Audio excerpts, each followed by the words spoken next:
Más allá de la muerte.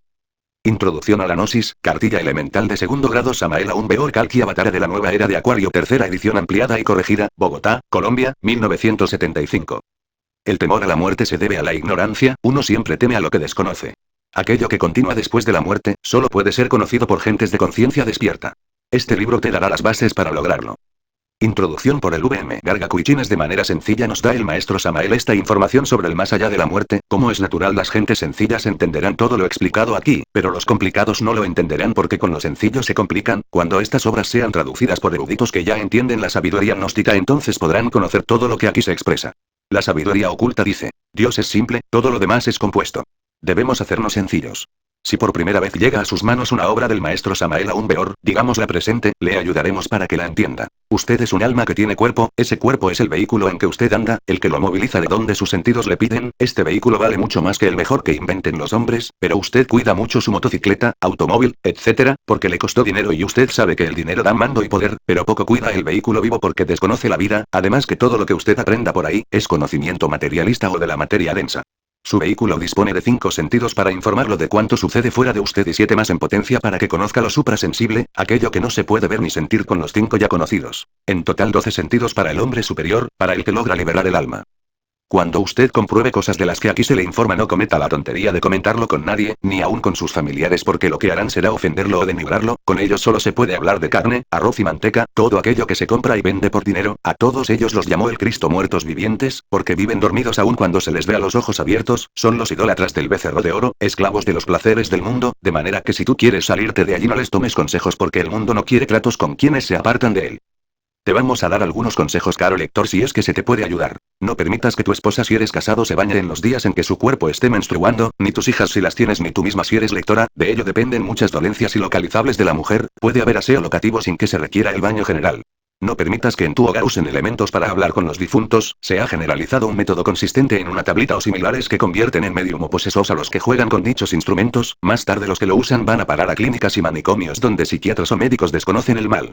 Si quieres conocer la sabiduría gnóstica, debes abandonar de inmediato la fornicación y el adulterio. Por medio de tu simiente formarás a Cristo en tu corazón y sin adulterios podrás tomar el camino angélico o dórico. Los fornicarios y adúlteros jamás conocerán los profundos misterios del sexo porque ellos no se juntan para mejorarse sino para darle rienda suelta a sus apetitos demoníacos. Ellos ni siquiera le dan oportunidad a sus hijos para que se gesten en la matriz de la madre. Son más bestias que los mismos irracionales que lo evitan cuando sus hembras están en gestación. Las aves del campo abandonan sus nidos cuando el hombre toca sus nidos con huevos. Los huevos de las gallinas no empollan cuando se sacan de una y se le ponen a otra gallina. Nosotros los gnósticos también requerimos de una sola matriz para gestarnos internamente. Dicha matriz es la de la esposa sacerdotisa. Jamás podrá gestarse como maestro el varón que usa distintos úteros para lograr su redención. Para que observes lo dormidas que andan las gentes, podrás ver la efigie del Cristo con la cruz a cuestas, unas veces tambaleante por el peso y lacerado, ensangrentado, o caído al suelo lavado en sangre, y multitud de gentes prendiéndole velas y pidiéndole favores. No puede con su cruz y le llevan las ajenas para que también las cargue. ¡Cuánta insensatez!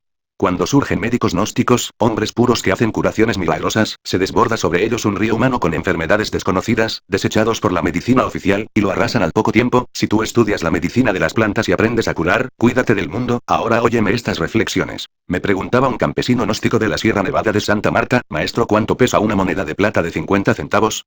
Y le respondí: pesa 12 gramos y medio. Y prosiguió: ¿por qué será que todo un gobierno como el nuestro, que debe ser lo más rico que tenemos, vende esa moneda tan grande por 50 centavos? En cambio los judíos, por extranjeros, venden por 1 y 2 pesos un botoncito de pasta que casi no tiene peso. Y le respondí: ¿por qué me hace esa pregunta? Y me mostró 6 botoncitos de pasta muy bonitos por el colorido, y que pesándolos no llegaban a 2 gramos, los cuales había obtenido por 12 monedas de plata que pesaban más de 5 onzas. Le respondí: no somos economistas, solo somos cristianos. Pero dígame, maestro, ¿por qué nosotros los campesinos, que para cosechar una yuca tenemos que esperar 8 meses o más con tanto sacrificio, al vender una libra solo se nos paga 50 centavos, ni siquiera el valor de uno solo de estos botoncitos? Y le respondí: amigo, aún no ha pasado entre nosotros la época de la colonia, cuando a nuestros abuelos le cambiaban los españoles el oro por espejitos y baratijas. Maestro, ¿cuándo podremos defendernos de tanta tiranía? Amigo, no hay mal que dure 100 años ni cuerpo que lo resista. En el cuerpo de doctrina cristiana, los 4 evangelios son en su conjunto todo un sistema social para la convivencia pacífica, ya que se están preparando los líderes del Partido Socialista Cristiano Latinoamericano para defender con la autoridad del cielo a todas las masas trabajadoras de nuestros continentes, para libertarlos de toda esclavitud, para que vivan un mundo mejor en medio de cualidades que los enaltezcan y condiciones que los ameriten. Lee ahora, caro lector, esta obrita que te muestra las cosas del más allá y te abre los ojos para que comprendas las cosas de acá. Que la paz más profunda reine en tu corazón. Sumum Supremum Santuarium, Julio Medina V. Capítulo primero. La muerte física. 1. ¿Qué es la muerte física? Respuesta. La cesación de todas las funciones orgánicas, la defunción. 2. ¿Qué hay después de la muerte? Respuesta. La muerte es profundamente significativa. Descubriendo lo que ésta es en sí misma conoceremos el secreto de la vida. Aquello que continúa más allá del sepulcro solo puede ser conocido por gentes de conciencia despierta. Usted está dormido y por ende desconoce aquello que está más allá de la muerte. Teorías hay muchas, cada cual puede formarse su opinión, pero lo importante es experimentar en forma directa eso que pertenece a los misterios de ultratumba. Puedo asegurarles que dentro del ultra de esta gran naturaleza viven las almas de los difuntos. 3. ¿Por qué existe el temor hacia la muerte? Respuesta. El temor hacia la muerte se debe a la ignorancia, uno siempre teme lo que desconoce. Cuando la conciencia despierta, la ignorancia desaparece y entonces el temor a lo desconocido deja de existir. 4. El cuerpo físico sabemos que se desintegra en la sepultura después de la muerte, ¿qué pasa o a dónde va el alma? Respuesta. El alma de los difuntos continúa en las dimensiones superiores de la naturaleza.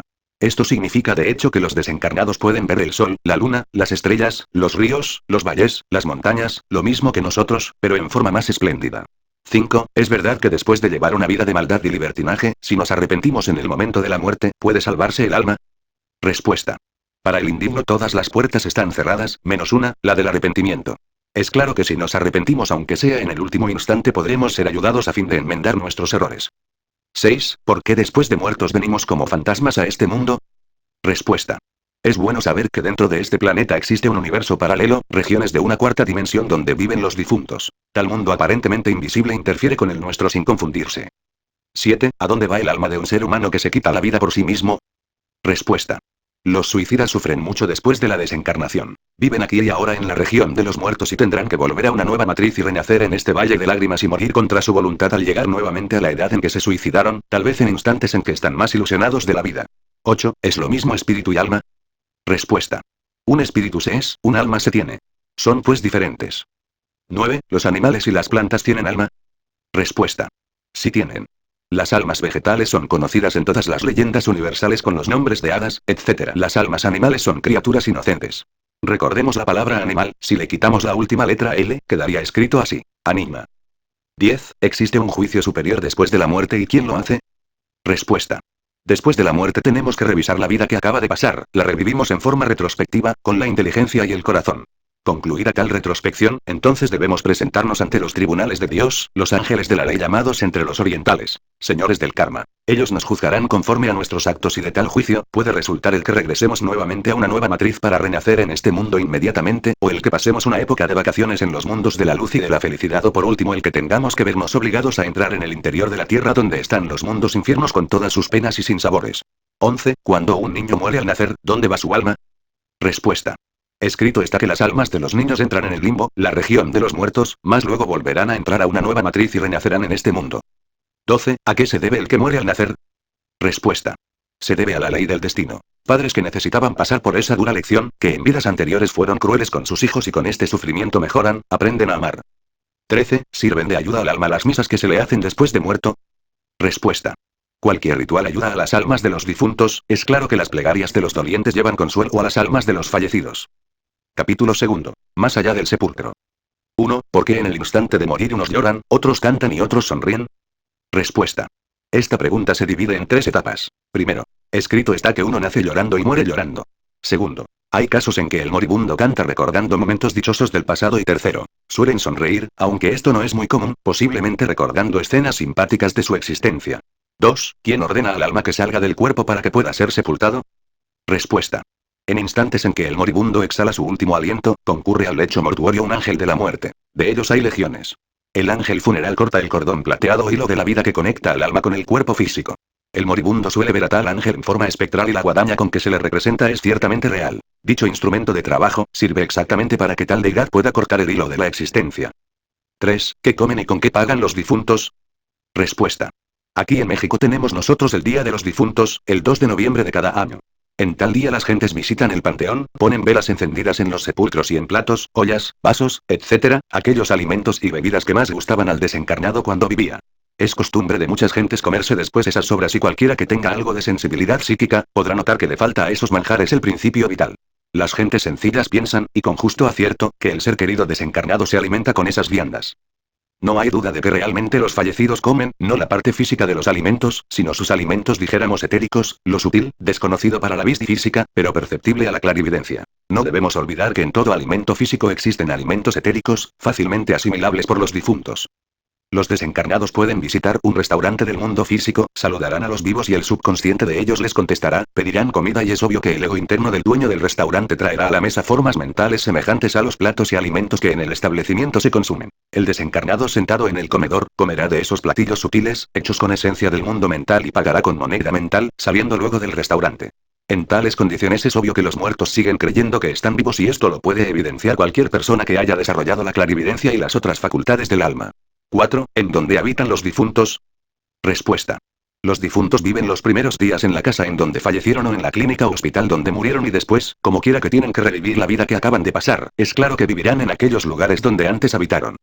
5. ¿Cómo visten los difuntos? Respuesta. Como acostumbraban a vestir en vida. Por lo común se visten con la misma ropa con la que fueron sepultados. 6. ¿Qué diversiones tienen los difuntos? Respuesta. Es claro que el borracho seguirá yendo a las cantinas, el cineasta a los cines, el jugador a las casas de juego, la mujer ramera de donde vivía y el libertino a donde ellas. 7. ¿Qué sol alumbra a los difuntos? Respuesta. El sol que alumbra a los vivos es el mismo que ilumina a los muertos, solo que estos ven los colores más allá del espectro solar. Ellos ven colores que no percibe la retina física de la gente mortal. 8. ¿Los difuntos se bañan y con qué agua? Respuesta. Es obvio que ellos se bañan con las mismas aguas que se bañan los vivos, solo que ellos utilizan el agua de la cuarta dimensión. 9. ¿Por qué hay personas que mueren más rápido que otras? Respuesta. Porque hay gentes que se pegan demasiado al mundo y es claro que no quieren irse de él y demoran agonizando horas y horas. 10. ¿Qué esperanza tienen los difuntos? Respuesta. Eso de las esperanzas es muy variado. Depende de la calidad del muerto. La mayor esperanza de un avaro, aún después de muerto, es conseguir más riquezas, pues tiene la conciencia dormida. La mayor esperanza de un hombre enamorado será, pues, conseguir mujeres que le adoren, que lo quieran, que lo idolatren. La mayor esperanza de un hombre profundamente religioso, será entrar a las regiones inefables de la luz, etcétera, etcétera, etcétera. 11. ¿Qué busca el alma después que abandona el cuerpo? Respuesta. El alma busca lo que quiere. La madre busca a su hijo y a veces se hará visible. El esposo busca a su esposa, si es que la adoraba, y el que deja tesoros enterrados, buscará estos en el lugar a donde dejó sus riquezas, etc. 12. ¿Los difuntos tienen autoridades como en el mundo físico? Respuesta. Autoridades existen en todos los rincones del universo, tanto en los vivos como en los muertos. Por ejemplo, las autoridades de las almas perdidas que viven en el abismo serán los mismos demonios. Las autoridades de los inefables serán los que están por encima de ellos en la escala de la jerarquía, pero como las gentes tienen la conciencia dormida, es obvio que siguen respetando las autoridades que existen en el mundo físico. 13. ¿Cómo ven los muertos al mundo de los vivos? Respuesta. Ellos ven las mismas calles, las mismas ciudades y a las gentes igual que si estuvieran vivos. 14. ¿Por qué el difunto no se da cuenta de que está muerto? Respuesta. El difunto sigue creyendo que está vivo porque tiene la conciencia dormida y cuesta mucho trabajo hacerles creer que ya no pertenecen al mundo de los vivos. Como ven todas las cosas absolutamente iguales que como las veían en vida, es claro que no sospechan que han muerto. 15. ¿A qué se dedican los difuntos? Respuesta. Las gentes cuando han muerto siguen ocupadas en las mismas tareas de cuando vivían, ya que no sospechan que han perecido. 16. ¿Un difunto puede trasladarse a donde quiera, como lo hacía en vida? Respuesta. Los difuntos tienen plena libertad para moverse en todos los ámbitos del espacio y para visitar todos los lugares. 17. ¿Con qué luz se alumbran los difuntos? Respuesta. Ellos se alumbran con la luz astral. Tal luz es un fuego desprendido del nimbo del sol y fijado en la tierra por la fuerza de la gravedad y el peso de la atmósfera. 18. ¿Se siente algún dolor al morir? Respuesta. La muerte es dolorosa para los jóvenes y deliciosa para los viejos. Esto es semejante a un fruto, cuando ya está maduro cae por su propio peso, pero cuando está verde no cae y podría decirse que sufre por el desprendimiento. 19. ¿Después de muerto uno puede reconocer su cuerpo en el ataúd? Respuesta. Pueden verlo, pero no lo reconocen porque como tienen la conciencia dormida nunca creen que ese es su propio cuerpo, y piensan que se trata del cuerpo de otra persona. 20. Si la persona se diera cuenta de que murió, ¿podría volver a meterse al cuerpo antes de que lo sepulten? Respuesta. Después de haberse cortado el hilo de la vida, ya no es posible meterse en su cuerpo. En este caso, cuando la persona estuviera consciente de que realmente ya murió o bien se asustaría terriblemente o se alegraría, todo depende de las condiciones morales del difunto. 21. ¿Qué consuelo recibe el alma cuando muere el cuerpo? Respuesta. El consuelo de los desencarnados es la oración de los dolientes, hay que orar por los muertos. 22. ¿Para morir se tiene uno su hora, día y minuto fijado? Respuesta. Toda persona que viene a este mundo recibe un capital de valores vitales. Cuando dicho capital se acaba sobreviene la muerte. Es bueno aclarar que podemos ahorrar tales valores y alargar la vida. Aquellos que no saben ahorrar los valores vitales desencarnan más pronto. 23. ¿Un difunto puede llevarse a un vivo al mundo de los muertos? Respuesta. Nosotros los gnósticos aprendemos a salir del cuerpo físico a voluntad, entonces podemos visitar el mundo de los muertos. Los difuntos también pueden llevarse en algunas ocasiones las almas de sus amigos. Esto sucede especialmente durante el sueño, pero tienen que regresar al mundo físico al despertar del sueño normal. Eso significa que la visita al mundo de los muertos se hace durante el sueño del cuerpo. 24. ¿En el mundo de los difuntos hay aviones, carros y trenes como en el mundo físico? Respuesta. Todos los inventos que existen en el mundo físico vienen precisamente de la región de los muertos. Tales artefactos en el fondo son formas mentales que los desencarnados pueden ver, oír, tocar y palpar. Capítulo 3. La ley del retorno. 1. ¿Qué se entiende por retorno? Respuesta. La gente común y corriente entiende por retorno el regreso a una nueva matriz. Esto significa que nosotros podemos reincorporarnos en un nuevo organismo humano. No está de más decir que al regresar volvemos a nacer y a existir en la misma forma y del mismo modo vivido por nosotros en nuestra presente existencia. 2. ¿Por qué no recordamos nada de nuestras vidas pasadas? Respuesta. La gente no recuerda sus vidas anteriores porque tiene la conciencia dormida. Si la tuvieran despierta es claro que recordarían sus vidas pasadas. 3. ¿Quiénes son los que retornan? Respuesta. Mientras uno tenga posibilidad de salvación, puede regresar a una nueva matriz y revestirse con un nuevo cuerpo físico. Empero cuando el caso está perdido, cuando nos hemos vuelto definitivamente malvados, cuando ya ningún castigo viene a resultarnos útil, entonces es claro que ya no volvemos, no se nos da nuevo cuerpo y entramos en los mundos infiernos donde solamente se oye el llanto y el crujir de dientes. 4. ¿Cómo podemos comprobar que regresamos a este mundo nuevamente? Respuesta. El retorno a este mundo después de la muerte para unos es una teoría más, para otros un dogma, una carcajada, una superstición o una creencia. Pero para aquellos que recordamos nuestras vidas pasadas, el retorno es un hecho. Esto significa que solo recordando nuestras existencias anteriores, podremos evidenciar la cruda realidad de la reincorporación o regreso a este valle de lágrimas. Empero, repetimos, solo es posible recordar nuestras vidas pasadas despertando conciencia. 5. ¿A qué venimos a este mundo nuevamente? Respuesta. Nosotros regresamos a este mundo con el propósito de volvernos perfectos, pues desgraciadamente somos pecadores y necesitamos acabar con nuestros errores. 6. ¿Qué es lo que regresa a este mundo de los seres humanos? Respuesta. Lo que retorna a este mundo es el alma del fallecido. 7. ¿Los animales y las plantas también tienen su regreso a este mundo? Respuesta. Las almas de las plantas, de los animales y de las piedras son los elementales de la naturaleza. Ellos también regresan a este mundo en forma continua, por ejemplo, si una planta se seca y muere, el elemental de dicho vegetal renace en otra planta. Si un animal muere, el elemental de esa criatura regresa en un nuevo organismo animal, etcétera, etcétera, etcétera. 8. ¿Existe la predestinación? Respuesta. Cada alma es el artífice de su propio destino. Si uno hace bien, pues recibe buena suerte y si hace malas obras, renace en este mundo para sufrir y pagar todo lo que debe. Ahora se explicará el por qué unos nacen en colchón de plumas y otros en la desgracia. 9. Quisiera recordar mis vidas pasadas, pero como tengo la conciencia dormida, ¿en qué forma puedo despertarla? Respuesta. Siguiendo la senda de la santidad. Es el camino para despertar conciencia. Acabe con sus errores, arrepiéntase de sus malas acciones, vuélvase puro en pensamiento, palabra y obra. Yo le garantizo a usted que cuando haya alcanzado la santidad verdadera, su conciencia habrá despertado. 10. ¿Por qué muchos no creemos que hemos tenido otras vidas anteriores? Respuesta. Algunas gentes no creen esto sencillamente porque no recuerdan sus vidas pasadas y realmente no las recuerdan debido a que tienen la conciencia totalmente dormida. 11. ¿Usted, señor, recuerda sus vidas pasadas? ¿A usted le consta que existe el retorno? Respuesta. Es claro que si no recordara mis vidas anteriores tampoco me atrevería a defender con tanta pasión la doctrina del retorno. Afortunadamente recuerdo con entera exactitud todas las vidas que he tenido en el planeta Tierra. 12. ¿Cuántas veces puede uno retornar? Respuesta. Escrito está con letras de oro en el libro de la vida que uno regresa a este mundo 108 veces. 13. ¿Por qué unos seres humanos retornamos en hombres y otros en mujeres? Respuesta. Todo depende de los acontecimientos de la vida. A veces tenemos que regresar en cuerpo femenino y otras en masculino. Esto de acuerdo con los actos de nuestras vidas anteriores. 14. ¿Por qué se dice que si tratamos mal a los animales puede uno retornar en caballo, perro o gato, etcétera? Respuesta.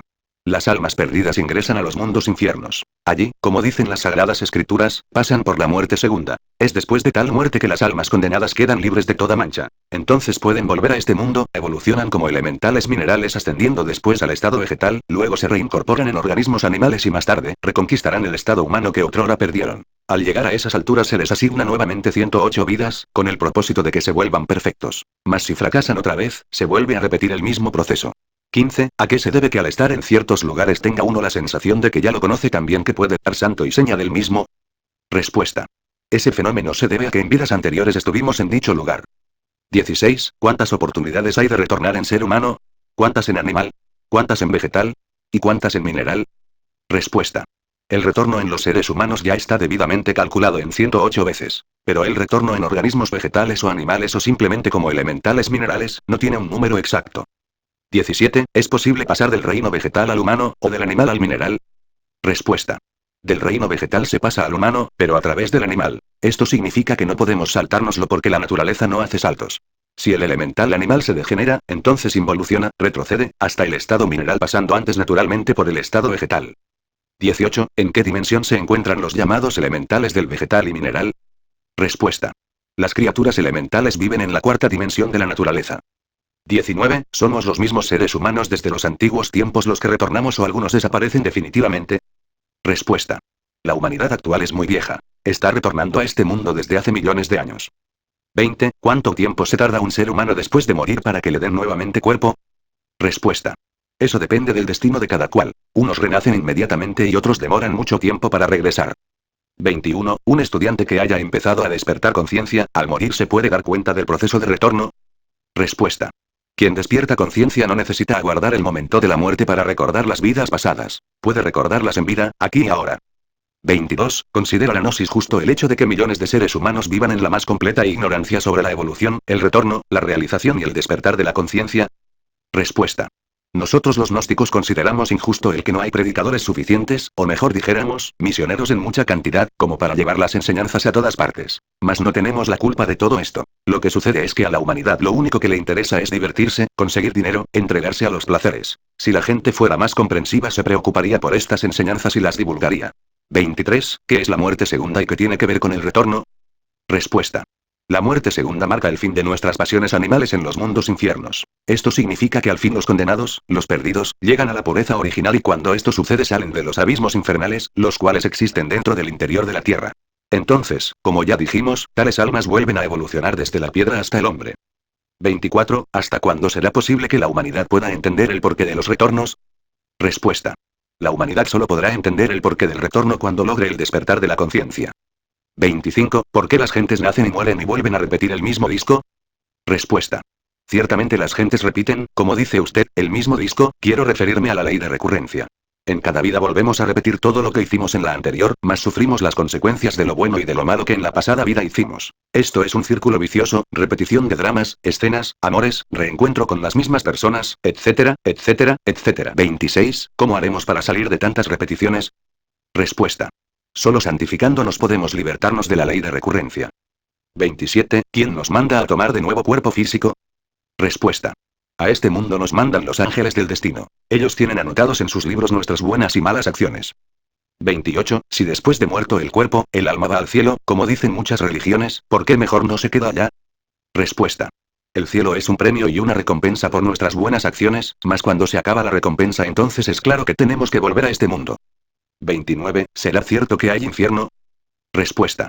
El infierno con llamas, el hoyo aquel con carbones encendidos y diablos con tenedores, es un símbolo que corresponde a una tremenda realidad. Existen los mundos infiernos, mundos inferiores, regiones de amarguras dentro del interior del planeta Tierra. En esos abismos viven las almas perdidas. 30. Si algunas almas van al infierno, ¿cómo podemos hacer para librarnos de esas llamas? Respuesta. Enseñar la doctrina a tales almas es nuestro deber y sería injusto, como ya dije en una pregunta anterior, no predicar la enseñanza en todas las regiones del mundo. 31. ¿Es cierto que las almas caen en un pozo lleno de llamas, y no se queman? Respuesta. Dentro del interior de la tierra existe el fuego y el agua. Las almas fracasadas se identifican con estos elementos de la naturaleza y sufren. Mas el fuego no puede quemarlas, ni el agua ahogarlas porque las almas son incorpóreas, sutiles. Mirado desde otro ángulo, este asunto de las llamas, quiero decirle a usted que tales flamas o candelas simbolizan nuestras pasiones animales. 32. ¿Quién vio esas llamas y se dio cuenta que ahí estaban las almas? Respuesta. Cualquier persona inteligente sabe que dentro del interior de la Tierra existe el fuego líquido. Los volcanes así lo indican. No se necesita ser sabio para ver las llamas. Cualquiera puede verlas en los cráteres mezclados con lavas y gases inflamables. 33. ¿Qué es la región purgatorial? Respuesta.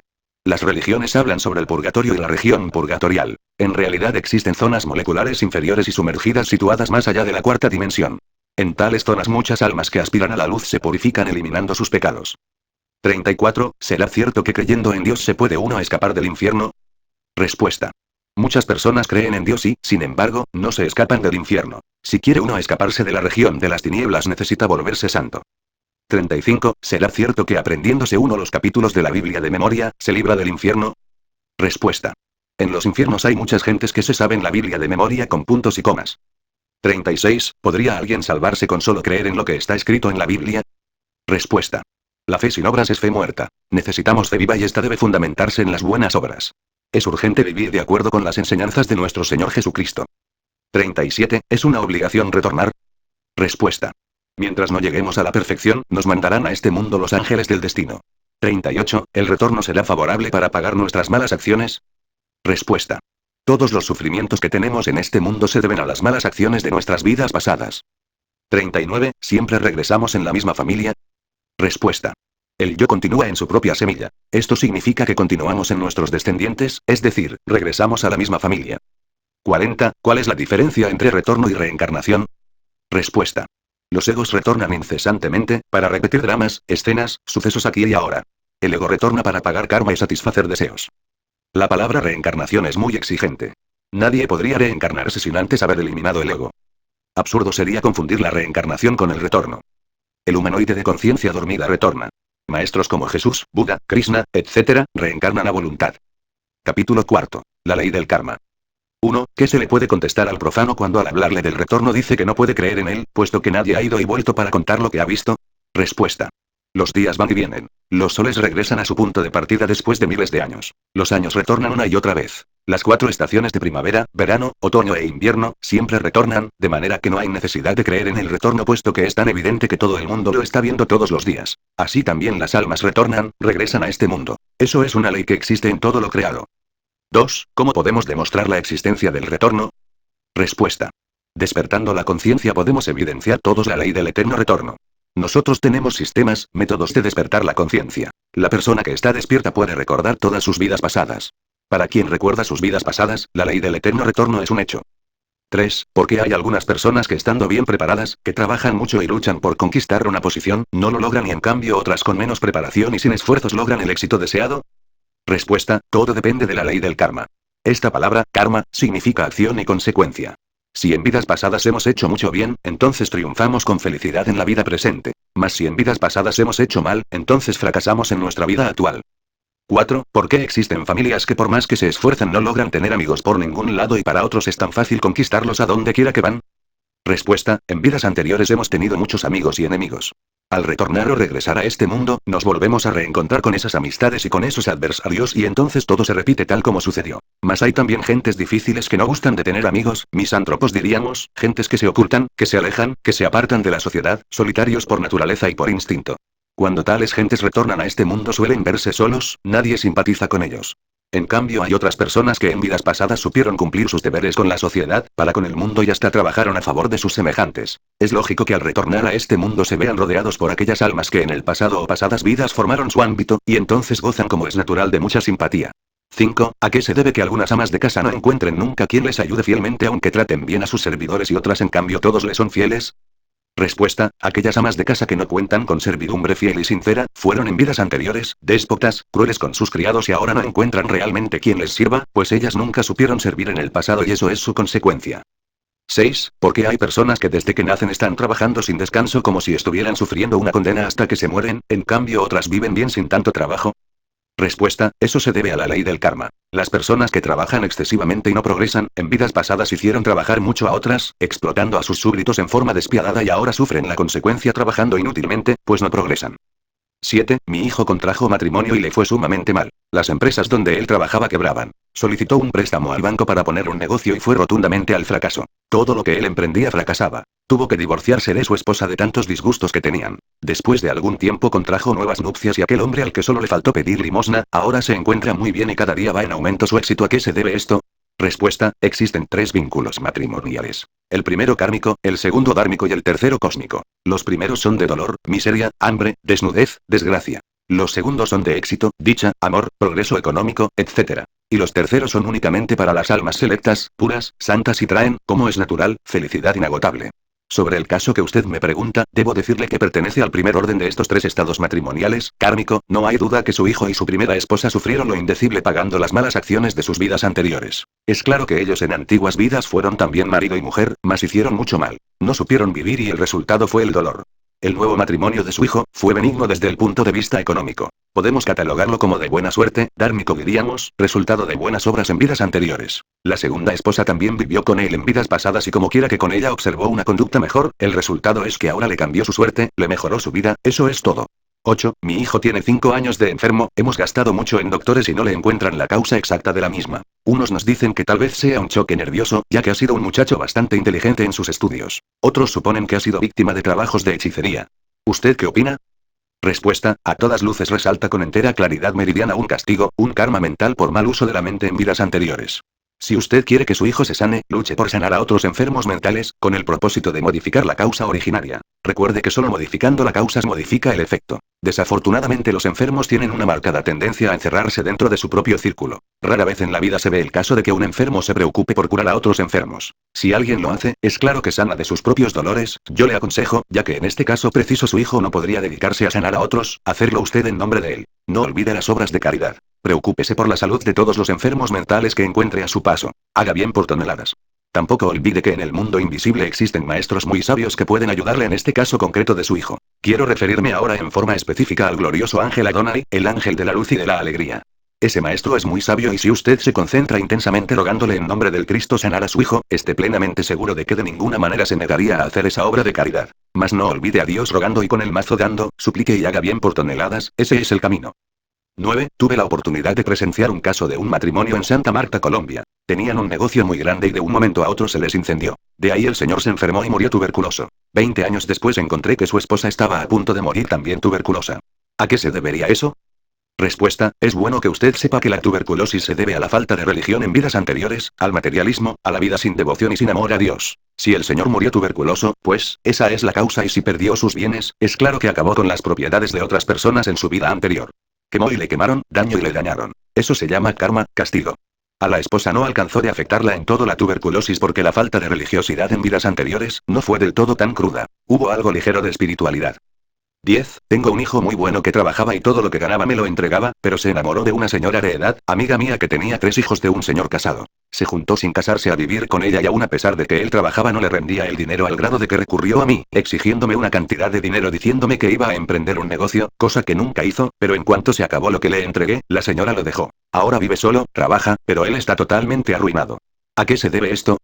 Respuesta, a simple vista resalta el adulterio con todas sus dolorosas consecuencias. Pérdidas de dinero, mala situación, sufrimientos morales intensivos, etcétera, etcétera. Ese es el resultado del error. 11. Quisiera me informara si podría mejorar su situación. Respuesta, si en un platillo de la balanza cósmica ponemos las buenas acciones y en otra las malas y estas últimas pesan más, es claro que la balanza se inclinará en nuestra contra produciéndonos amarguras. Mas si ponemos buenas obras en el platillo del bien, podemos inclinar la balanza a nuestro favor. Entonces nuestra suerte mejorará notablemente. Si ese hijo suyo se dedica a hacer el bien su suerte mejorará. 12. Tengo un hijo de 20 años, que desde hace 2 años no quiere vivir en el hogar, sino en casa de mis amigas. No ha querido estudiar ni trabajar. Viene por un mes a la casa, se siente feliz por unos días y después a disgustarse con todos. Entonces se va otra vez de la casa. Quisiera que me dijera usted a qué se debe esto. Respuesta, ese hijo solo le ha creado problemas. Es claro que el resultado del desorden será el dolor. No hay duda de que él no sabe ni quiere aprender a vivir. Empero hay que tratarlo lo mejor posible con infinita paciencia y amor. No hay duda de que en un futuro tendrá fuertes tropiezos con amargas consecuencias.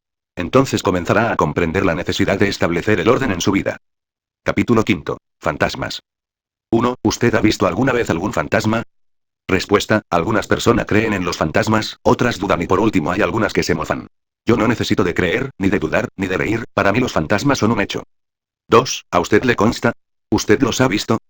Respuesta, amigo mío. No está por demás relatarle un caso muy interesante. Era yo muy joven todavía y ella se llamaba Ángela. Novia por cierto muy singular, hoy ya muerta. Cierto día, aún ella con vida, resolví alejarme sin despedirme. Me fui hacia las costas del Atlántico y hube de hospedarme en casa de una señora anciana, noble mujer que no me negó hospitalidad. Establecí mi habitación dentro de la misma sala, cuya puerta daba directamente a la calle. Mi cama, un catre de lona totalmente tropical y como quiera que había mucho mosquito, zancudo, etcétera, etcétera, no dejé de protegerme con un pabellón muy fino y transparente. Una noche yacía en mi lecho dormitando, cuando de pronto alguien tocó 3 veces a mi puerta acompasadamente. En instante en que me senté para levantarme y salir a la puerta, sentí un par de manos penetrar a través de mi pabellón. Estas se acercaron a mí peligrosamente acariciándome el rostro. Empero la cosa no quedó ahí. Además de aquellas manos apareció todo un fantasma humano con la semblanza manifiesta de aquella novia que francamente no me interesaba.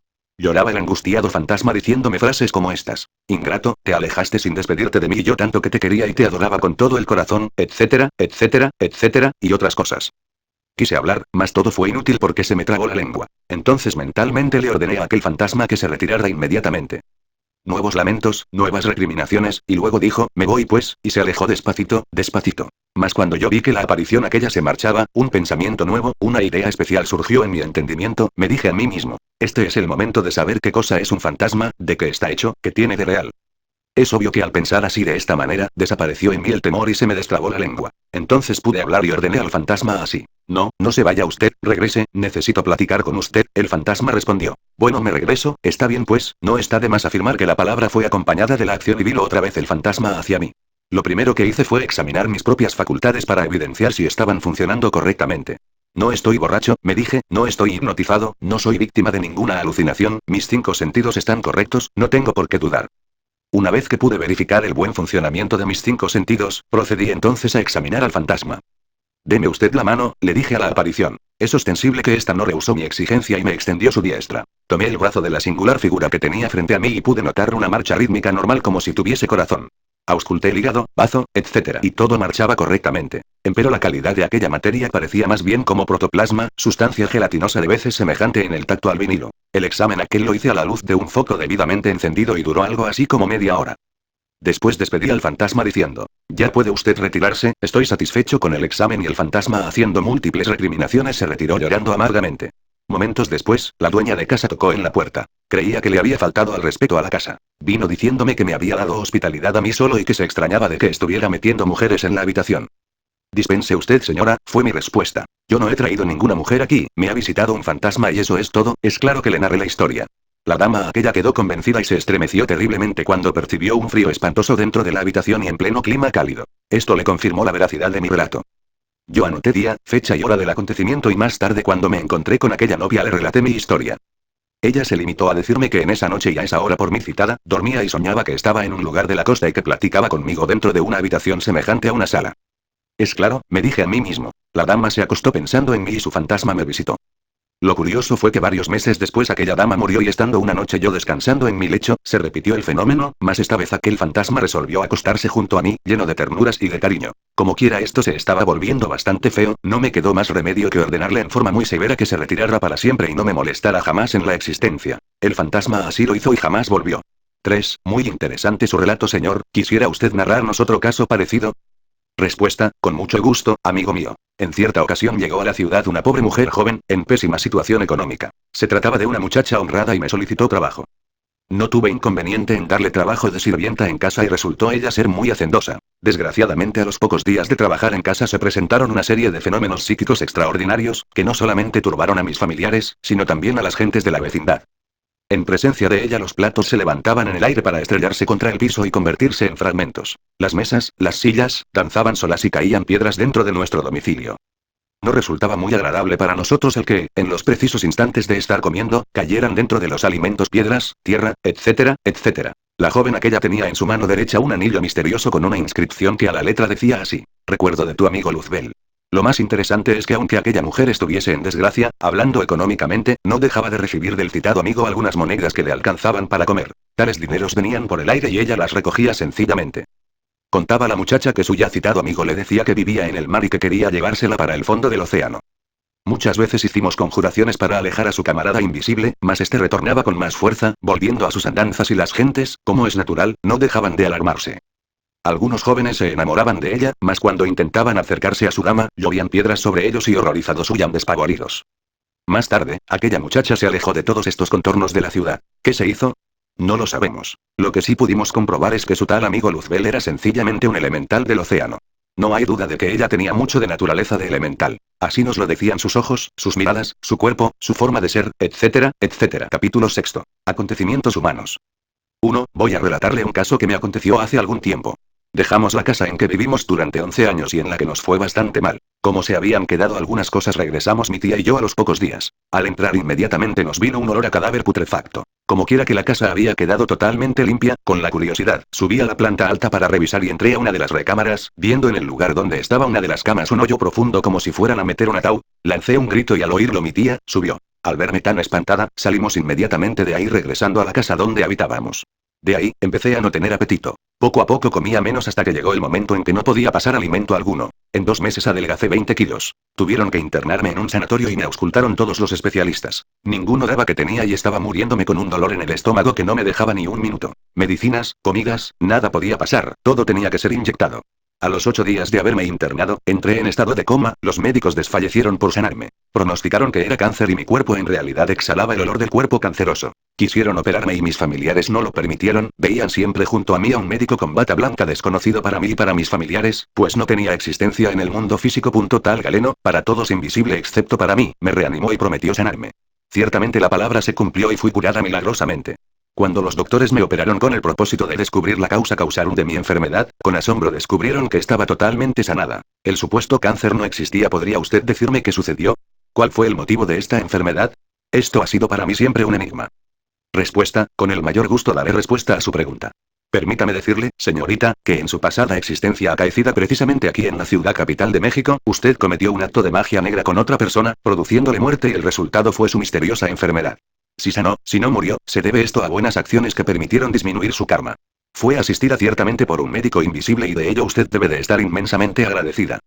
2. Del primer matrimonio de mi padre fuimos 3. Cuando mi hermano mayor contaba con 1 año, se lo quitaron a mi madre. Después, cuando yo tenía 5 años, mi madre me entregó a mi papá, el cual vivía con su mamá y mi hermano mayor. Durante toda mi niñez, nunca tuve el cariño de ninguno de ellos, pues como mi abuelita me odiaba tanto, ellos por no contrariarla no me hacían caso. De mi madre nunca supe si vivía hasta que tuve 15 años. Ella sí me dio cariño hasta que murió hace 10 años. Quisiera que usted me dijera, ¿por qué no he podido alcanzar la felicidad y el amor de un hombre, y a qué se debió el odio tan grande por parte de mi abuela? Respuesta: dele usted vuelta a la medalla de su relato y tendrá la respuesta. Es obvio que todos estos sucesos de su vida son una repetición de la pasada existencia donde usted, en vez de ser la víctima, fue la victimaria. Aquellos que hoy le han proporcionado tantos dolores fueron en el pasado sus víctimas. Eso es todo. Recuerde que la ley del karma es el fiel balance de todos nuestros casos. No puede existir efecto sin causa, causa sin efecto. Usted ha recogido las consecuencias de sus mismos actos. Si usted recordara su vida anterior o sus vidas anteriores, podría verificar la realidad de mis palabras. 3. ¿Podría usted explicarme por qué en la vida no encuentro un amor a pesar de desearlo mucho? Respuesta: basados en la ley de acción y consecuencia recogemos lo que sembramos. Por consecuencia lógica vemos que usted sembró tempestades y recogió rayos. 4. ¿Quisiera usted relatarnos algún caso concreto de enfermedad por causa de malas acciones en vidas anteriores? Respuesta: con el mayor gusto. En mi pasada reencarnación conocí el caso de un bandido que fue fusilado. Esto acaeció en un camino. Al bandolero se le llamaba en el apodo de Golondrino y cayó en manos de la justicia. Se le ató a un árbol y se le aplicó la pena máxima. Mucho después aquel hombre renació en cuerpo femenino. Un día cualquiera sus parientes me solicitaron ayuda. Una señorita muy distinguida dentro de la cual estaba encarnada el alma del golondrino, echaba espuma por la boca, se retorcía horriblemente y gritaba llena de espanto pronunciando frases como las siguientes: ya viene la policía por mí, dicen que soy un ladrón, un salteador de caminos, me tienen atado a este árbol y me van a fusilar. Estas últimas palabras iban siempre acompañadas de movimientos en las manos y de esfuerzos como si quisiese desatar lazos invisibles, extrañas cuerdas. Nuestras investigaciones nos permitieron saber el caso concreto. Se trataba pues de una repetición mental del episodio final en la vida anterior de esta alma que ahora estaba encarnada en cuerpo de mujer.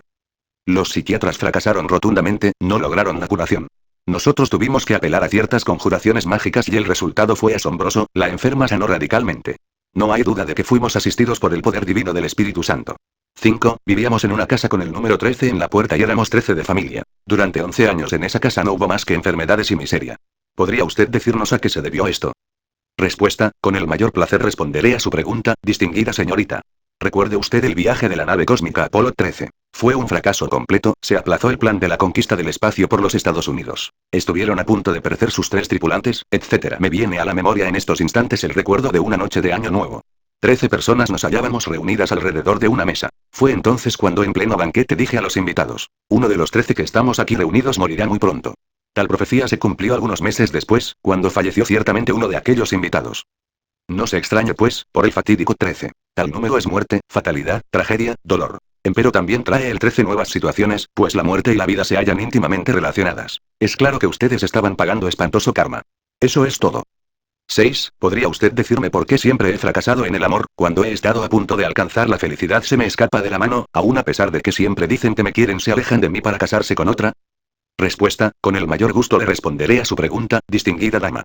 Es claro que su problema no podría ser debidamente comprendido si ignoramos la ley del eterno retorno. Todos los casos son una repetición incesante de las distintas vidas pasadas. Todo ser humano en el pasado ha contraído diversos matrimonios, ha establecido relaciones sexuales con otras personas, etc. El resultado de tales asociaciones conyugales puede ser buena, mala o indiferente. Si nos hemos portado mal con determinado cónyuge, en una nueva vida se establece el reencuentro con sus consecuencias. Fracasos matrimoniales, frustramiento de bodas, ruptura de relaciones amorosas, etc. Lo más grave de todo esto es la separación legal obligada por tal o cual motivo y sobre todo cuando hay amor. Capítulo 7. Interesantes relatos.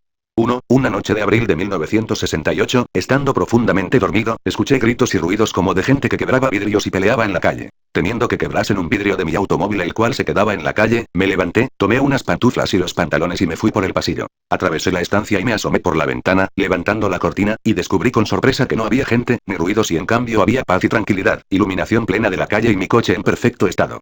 Pensando en que había sido producto de una ilusión o pesadilla, regresé nuevamente por el pasillo hasta la puerta de la recámara. Y al abrir esta y penetrar unos cuantos pasos, me quedé estupefacto al verme en la cama profundamente dormido junto a mi esposa, con los brazos fuera de las cobijas, la pierna izquierda totalmente destapada y la cara recostada del lado izquierdo.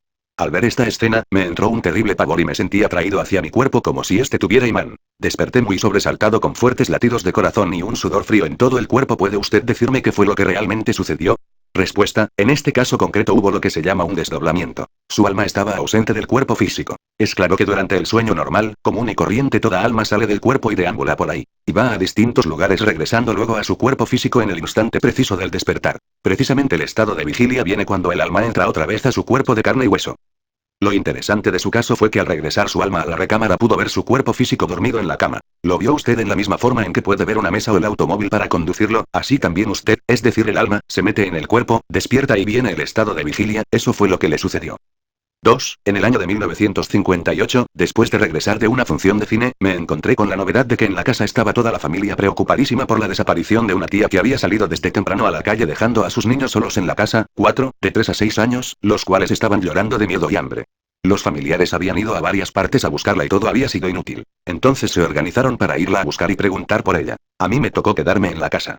Cerca de las 3 de la mañana, desperté sobresaltado y vi la pieza totalmente oscura, pero de pronto se empezó a iluminar una figura ovalada en el centro de la habitación, se dirigió a la cama, llegó hasta el borde y levantó la tela del mosquitero. Sentí como que se sentó un cuerpo a orilla de la cama y tomó totalmente la figura de mi tía a quien andaban buscando, diciéndome en voz alta lo siguiente: hijito, no te asustes. Soy tu tía y te vengo a avisar que ya estoy muerta y quiero que les avises dónde pueden encontrar mi cadáver. Localiza a tu tío y dile que me busquen en la delegación X, te pido mucho que cuiden y recen por mis hijos. Se levantó, bajó la tela del mosquitero y desapareció. Al siguiente día hice lo que me dijo, nadie me creía hasta que se convencieron de que efectivamente en esa delegación estaba su cadáver deforme porque murió en un baño de vapor. ¿Cómo fue posible que después de muerta una persona dé datos para la localización de su cadáver y pida por sus hijos? Respuesta: después de la muerte del cuerpo físico, el alma vive en las dimensiones superiores de la naturaleza y del cosmos. Esto ya lo dijimos en un capítulo aparte, pero de todas maneras lo repetimos. Es claro que esa alma necesitaba informarte sobre su muerte. Era necesario ese informe, tenía hijos y debía cumplir con su deber. En este caso no hay duda de que esa alma fue ayudada por las leyes superiores y se le permitió entrar en este mundo de 3 dimensiones en el cual vivimos, para darte una información completa, para decirte dónde estaba su cadáver, hecho que fue debidamente comprobado, pues el cuerpo fue hallado exactamente en el lugar donde ella dijo que estaba, en una delegación de policía. Hechos son hechos y tenemos que rendirnos ante ellos. 3. Estando en una reunión gnóstica, una persona se me acercó a rogar que pidiera por la salud de su madre, quien prácticamente estaba desahuciada. Le prometí hacer todo lo posible por su curación. Después pedí al ángel Adonai que me ayudara y me imaginé en la casa de la señora, simpática ancianita a quien yo encontraba acostada en su lecho y que al verme sonreía alegremente, se sentaba y le ponía mi mano derecha en la frente y mi izquierda tocándome el corazón. Me concentré fuertemente en el Maestro Jesús para que me ayudara. Vi cómo se restablecía, y sonriente ella me acompañaba hasta la puerta de su casa. En la siguiente reunión, la persona que me había pedido la ayuda, casi con lágrimas en los ojos, vino a darme las gracias y decirme que su madre se había restablecido y que me mandaba saludos porque me había visto. ¿Cómo es posible que 2 personas únicamente con fe hayan logrado una curación casi milagrosa? Respuesta: amigo mío, la fe obra milagros. El divino Maestro Jesús dijo: tened fe como un grano de mostaza y moveréis montañas. Es claro que al imaginarse usted en forma vívida estar junto al lecho de la enferma, se produjo un desdoblamiento. Su alma viajó hacia la enferma y con ayuda del divino Maestro sanó a la paciente. No se extrañe pues de que lo hayan visto. Cuando el alma se desdobla se hace muchas veces visible aún en remotas distancias. ¿No ha oído usted hablar de santos que hicieron lo mismo? ¿Que durante la oración en estado de éxtasis se les vio en otros lugares sanando enfermos? 4. A otra de las reuniones en que se hacía curación llegó una señora aproximadamente de unos 60 años, quien traía una herida muy profunda de cuchillo en los brazos y que mostró a todos los asistentes. Después el maestro hizo conjuraciones y todos pronunciamos las palabras que él decía. Posteriormente la hizo sentar. En la siguiente reunión, nos mostró nuevamente los brazos y ya casi estaba curada la herida. Se hizo la misma operación y en la tercera ocasión nos mostró los brazos viendo con sorpresa que ya no había ni cicatriz en donde antes había verdaderas tajadas de carne. ¿Qué fue lo que ocurrió para que esta persona curara tan perfecta y rápidamente? Respuesta A. Entiendo que usted me está hablando de reuniones gnósticas. Ciertamente son muy interesantes esas asambleas. Recuerde usted que los primitivos cristianos fueron gnósticos y que realizaban curaciones maravillosas. No se extrañe pues de que en esas reuniones, bajo la dirección del maestro que instruye a la congregación, se haya realizado otro milagro semejante. Los gnósticos invocan a los seres divinos que viven en el mundo invisible para que realicen curaciones de esta clase. No hay duda de que esto fue lo que sucedió y la paciente sanó radicalmente. 5. Alrededor del año 1962, aproximadamente por el mes de noviembre, días en que yo apenas empezaba a asistir a las conferencias gnósticas, se presentó un señor de aspecto raro que reflejaba preocupación y tenía una mirada vaga y misteriosa. Pidió se le ayudara a sacarle entidades tenebrosas de su cuerpo, que le estaban dañando y le habían producido una hinchazón en las piernas, las cuales nos mostró. El maestro accedió y pronunció la conjuración de los 7. Dio unos pases magnéticos, comenzando el individuo a retorcerse y a dar gritos, aullidos y quejarse como si sintiera inmensos dolores, al mismo tiempo que hacía gesticulaciones y movimientos como si algo saliese de él. Después empezó a sentirse un fuerte olor nauseabundo. Posteriormente hubo una pausa en que parecía haber descansado. El maestro dio 3 palmadas incorporándose el hombre, diciendo que no se acordaba de nada. En 3 sesiones tenía las piernas perfectamente bien y no se quejaba más de las famosas entidades. ¿Podría explicarme qué fue lo que pasó, y cómo fue posible su curación? Respuesta, estos son los casos de posesos de que habla el Evangelio cristiano. Jesús ponía la mano sobre los posesos y ordenaba a los demonios salir fuera de ellos, y es claro que estos obedecían. Los apóstoles también recibieron ese poder. Jesús le confirió tal autoridad y pudieron exorcizar a los demonios y arrojarlos fuera de los cuerpos de los pacientes para que sanasen. Así pues el caso que usted me cuenta no es el único. Las enfermedades son producidas precisamente por las entidades tenebrosas que se meten dentro del cuerpo de los enfermos. Muchas tribus indígenas de América conocen estos misterios. Sé del caso de muchos sacerdotes indígenas que antes de curar a sus enfermos, los exorcizan con el sano propósito de eliminar las entidades tenebrosas que causan la enfermedad. Si nuestros médicos siguieran el ejemplo de esos curanderos indígenas, es obvio que realizarían maravillas en el terreno de la medicina. El caso concreto que usted me cita es apenas normal, se exorcizó al enfermo y este sanó, eso es todo. No olvide que la ruda y la salvia son plantas maravillosas que se pueden usar como saumerio en los exorcismos. Capítulo 8. El desdoblamiento 1, ¿qué es el desdoblamiento? Respuesta, ¿ignora usted realmente lo que es el desdoblamiento? Entiendo muy bien, señorita, que su pregunta es sincera. El desdoblamiento es sumamente simple y sencillo. Es un fenómeno natural como el comer, el beber, etcétera, etcétera. Es claro que cuando el cuerpo físico está adormitándose, el alma se sale de este y viaja por todas partes. Al regresar el alma, al meterse otra vez en su cuerpo recuerda muchas veces los lugares donde estuvo, las personas con las que habló, etcétera, y a esto le denomina sueños. Tal es realmente el desdoblamiento. 2. Esto solo puede hacerse en sueños o también a voluntad. Respuesta, de todas maneras se necesita sueño para poder desdoblarse aunque sea a voluntad. 3. ¿El desdoblamiento no es peligroso? Respuesta, me parece que hacerse uno consciente de sus propios fenómenos naturales jamás puede ser peligroso. Uno debe hacerse consciente de los alimentos que come, de lo que bebe, del estado en que se encuentra su salud y también del proceso del desdoblamiento que ocurre en toda criatura viviente. 4. Explíqueme usted la técnica para poder desdoblarme. Quisiera ir a París a voluntad. Respuesta, aquello que hace usted siempre en forma involuntaria, inconsciente. Aprenda a hacerlo en forma voluntaria y consciente. Siempre se ha desdoblado usted. En instantes de estar dormitando toda alma se sale del cuerpo en forma desafortunadamente inconsciente. Haga usted eso mismo, pero en forma voluntaria y consciente. Repito. Cuando se sienta en ese estado de laxitud propia del sueño, cuando comience a dormitar, imagínese ser como un fantasma sutil, vaporoso. Piense que se va a salir de su cuerpo. Comprenda que usted no es el cuerpo. Entienda que usted es un alma. Siéntase siendo alma y levántese de su lecho con suavidad, delicadamente, como se levantan las almas. Esto que le estoy diciendo tradúzcase en hechos concretos. No se trata de pensar, sino de hacer. Al levantarse, de luego un saltito dentro de su propia recámara con la firme intención de flotar en el espacio. Así, es claro que si flota es porque ya está fuera del cuerpo físico. Entonces puede salir de su recámara y flotar en el espacio. Puede irse a París, Londres o al lugar a donde quiera. Mas si no flotaré es porque se ha levantado de su cama, con cuerpo físico, entonces métase nuevamente entre su lecho y repita el experimento. 5. Al flotar, ¿el cuerpo físico queda en el lecho? Respuesta, quiero que usted me entienda. Es claro que si usted flota en el medio ambiente circundante es porque está fuera del cuerpo físico. En este caso concreto debe usted comprender que su cuerpo ha quedado metido dentro de la cama y que usted está fuera del cuerpo y lejos de la cama. 6. Cuando uno siente flotar debe pensar que viaja a un lugar determinado. Respuesta, quiero que usted comprenda que no se trata de pensar, sino de hacer, que es diferente. Por ejemplo, yo estoy viéndola a usted sentada en esa silla, mas si usted piensa que se va a levantar de esa silla y se va a la calle y no actúa, es claro que ahí permanecerá sentada en la silla. Acción es lo que se necesita. ¿Me ha entendido? 7. Eso es lo que me gusta de la gnosis, que todo lo que no entiendo me lo explican claramente. Respuesta, eso es claro, a nosotros nos gusta la exactitud en todo, la precisión.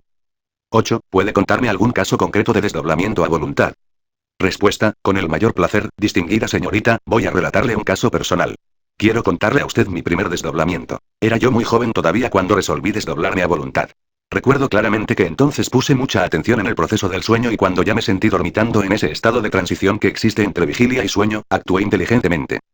Yo no me puse a pensar en que me iba a desdoblar, porque es obvio que me hubiera quedado pensando y no hubiera realizado el anhelado experimento. Repito. Actué, me levanté con gran suavidad de mi propio lecho y al hacerlo se produjo una separación muy natural entre el alma y el cuerpo. El alma quedó afuera y el cuerpo quedó en la cama dormido. Salí de mi casa a la calle en forma espontánea y clara y luego caminé por una calle solitaria. Deteniéndome en la esquina siguiente de la calle, reflexioné por unos instantes sobre el lugar a donde debería dirigirme. Resolví marcharme a Europa. Es ostensible que tuve que viajar por encima de las aguas del Atlántico flotando maravillosamente en el espacio luminoso. Me sentí lleno de una dicha inconcebible para los seres humanos y al fin llegué a la ciudad de París. Caminando o mejor dicho flotando en esa atmósfera luminosa, sentí instintivamente la necesidad de entrar en una casa. No me pesa haber penetrado en cierta mansión, lo curioso del caso fue el encuentro con un iniciado que había conocido en antiguas reencarnaciones. Él también estaba fuera del cuerpo. Pude evidenciar ciertamente que su cuerpo yacía dormido entre la cama. Junto a él vi a una mujer y dos niños que también dormían. Entendí que se trataba de su esposa y de sus hijos. Saludé cariñosamente a mi amigo y al alma de su esposa, que estaba también fuera del cuerpo. No está de más decir que como los niños aquellos dormían, sus almas estaban afuera. Trataron de asustarse aquellas almas infantiles con mi inusitada presencia. Comprendí la necesidad de retirarme para evitar que tales almas espantadas regresaran a sus respectivos cuerpos. Es incuestionable que si esto hubiera sucedido, los niños hubieran llorado entre la cama y el llanto habría despertado a mi amigo y a su esposa. Entonces el diálogo se habría suspendido. Tanto el alma de mi amigo como la de su esposa se hubieran visto obligadas a penetrar en sus respectivos cuerpos de carne y hueso. Todo esto comprendí en milésimos de segundo y para evitar precisamente este problema, propuse a mi amigo abandonar la casa para salir conmigo a dar una vuelta por las calles de París. Grande fue mi alegría cuando él aceptó. Nos fuimos juntos por las afueras de aquella gran ciudad y hasta le aconsejé volver al camino entrando en la senda de la luz. Por último le propuse visitar un templo maravilloso que existe en Alemania. Mi amigo declinó tal invitación diciéndome que no podía hacer eso porque debía concentrar su atención en los problemas de la vida práctica, puesto que tenía mujer, hijos, etcétera, etcétera. Me despedí de aquel iniciado y suspendiéndome en la atmósfera, pasé por encima de unas grandes murallas y luego me fui por una carretera, por un camino serpentino lleno de cuervas, hasta que llegué a un templo maravilloso. Frente a tal santuario vi a muchas almas de distintas nacionalidades. Gentes que durante las horas del sueño se escapaban de su cuerpo denso para llegar hasta aquí. Todas esas gentes reunidas en distintos grupos platicaban entre sí. Hablaban del cosmos, de las leyes, de las reencarnaciones y del karma, de los misterios de la vida y de la muerte, etc. Busqué entre tales grupos a cierto amigo hábil en el desdoblamiento, mas no lo hallé. Entonces me acerqué hasta el umbral del templo y vi un jardín exquisito con flores deliciosas que exhalaban un perfume embriagador. En el fondo se destacaba la silueta de un templo espléndido iluminado por los esplendores de las estrellas. Quise entrar, mas el guardián intervino diciéndome: "Este es el templo de la sabiduría. Retírate, todavía no es tiempo". Obedeciendo las órdenes, me retiré a cierta distancia sin alejarme demasiado del umbral. Entonces me miré a mí mismo. Observé mis manos y mis pies espirituales y hasta me permití el lujo de compararlos con las manos y pies de ese cuerpo de carne y hueso que allá, en la América Latina, en la tierra sagrada de los aztecas, había dejado dormido entre el lecho. Es evidente que todas estas comparaciones dieron por resultado que instantáneamente regresara a mi vehículo físico material que roncaba profundamente dormido entre la cama. Entonces desperté sobresaltado diciéndome: estuve en el templo de la sabiduría. ¡Qué dicha, qué felicidad!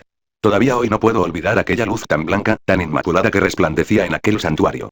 Ciertamente, esa luz no parecía de ninguna lámpara física. Salía de todas partes y no hacía sombra de ninguna especie. 9. ¿Puede uno viajar a cualquier lugar aún sin conocerlo? Respuesta: yo fui a ese templo divino y sin embargo, no lo conocía, me llegó dijéramos un sentido telepático superior, podría decirle que me guió mi propio espíritu. 10. Cuando se hace el desdoblamiento a voluntad, ¿puede recordar cuando despierta a dónde fue? Respuesta: es claro que si no recuerda es porque no se ha desdoblado a voluntad, pues a mí me parece imposible que una persona que se desdobla a voluntad, que sale del cuerpo intencionalmente, conscientemente, no sea capaz de recordar lo que vio fuera de su cuerpo. Por ejemplo, cuando usted sale de su casa a la oficina y luego regresa de la oficina a su casa, ¿recuerda lo que vio en la oficina? ¿El trabajo que ejecutó, las órdenes de su jefe? 11. Sí, recuerdo todo lo que hice en la oficina cuando regreso a la casa. Respuesta: pues este es el mismo caso, señorita. Recuerde que su cuerpo físico es una casa de carne y hueso. Si usted se sale a voluntad de tal casa verá muchas cosas y si se regresa usted voluntariamente, también es obvio que recordará todo lo que vio y oyó. Capítulo 9. Fenómenos místicos. 1. Cierta ocasión en que trataba de hacer ejercicio de meditación en el campo, me sentí salir del cuerpo como si me estremeciera. De pronto sentí que volaba a grandes velocidades llegando en un par de segundos a Egipto. Descendí muy cerca de la esfinge sintiendo el calor de la arena en la planta de los pies, pudiendo tocar las enormes y carcomidas piedras del gigantesco monumento. Fue una gran sorpresa para mí el ver tan claro panorama y tan vívida percepción del cielo y una tenue brisa que venía del río Nilo que movía unas grandes y delgadas palmeras. Después de un breve descanso, sentí una especial atracción que me hizo elevarme del piso hasta flotar aproximadamente a la altura de la nariz de la esfinge, en la cual había una pequeña cavidad por donde penetré hacia una escalera que descendía en forma muy estrecha y seguía una cámara donde se encontraba un guardián vestido con un mandil, sandalias doradas, un tocado en la cabeza con una diadema dorada que semejaba una cobra en actitud de picar, en la mano derecha una lanza que me impedía pasar. Sus ojos eran de un azul verde muy penetrante y su piel morena. No pronunció ni una sola palabra, solamente me examinó y me hizo un saludo de pase el cual contesté. Se sonrió y recogiendo la lanza me hizo pasar con una amable reverencia. Penetré en una gran cámara donde se oían unos cantos muy leves de un coro que pronunciaba oraciones en forma de cantos deliciosos. Había en el ambiente un humo de incienso de color rosado, el cual olía a un extracto de rosas rojas y que hacía vibrar mi cuerpo de pies a cabeza. Había también muchos símbolos egipcios en las paredes, que a pesar de no entenderme eran muy familiares. Después de ver el rico decorado de aquella cámara, que indudablemente debe ser un templo muy especial, sonó un gong y aparecieron 3 maestros los cuales tenían un rostro apacible y venerable, pero la mirada muy penetrante. 2 de ellos venían vestidos de amarillo y uno con túnica blanquísima. Después de saludarme me dieron la bienvenida con un abrazo muy fraternal. Luego oficiaron una misa en un altar que había entre 2 columnas enormes con un gran escarabajo de oro que resplandecía entre el humo del incienso. Después se iluminó una pileta de agua cristalina que antes no había notado. Me acercaron a ella y empecé a verme con un rostro horriblemente negro y barbado como de orangután. Luego vi muchos pasajes de mi vida en donde cometí toda clase de pecados. Terminé gimiendo y llorando.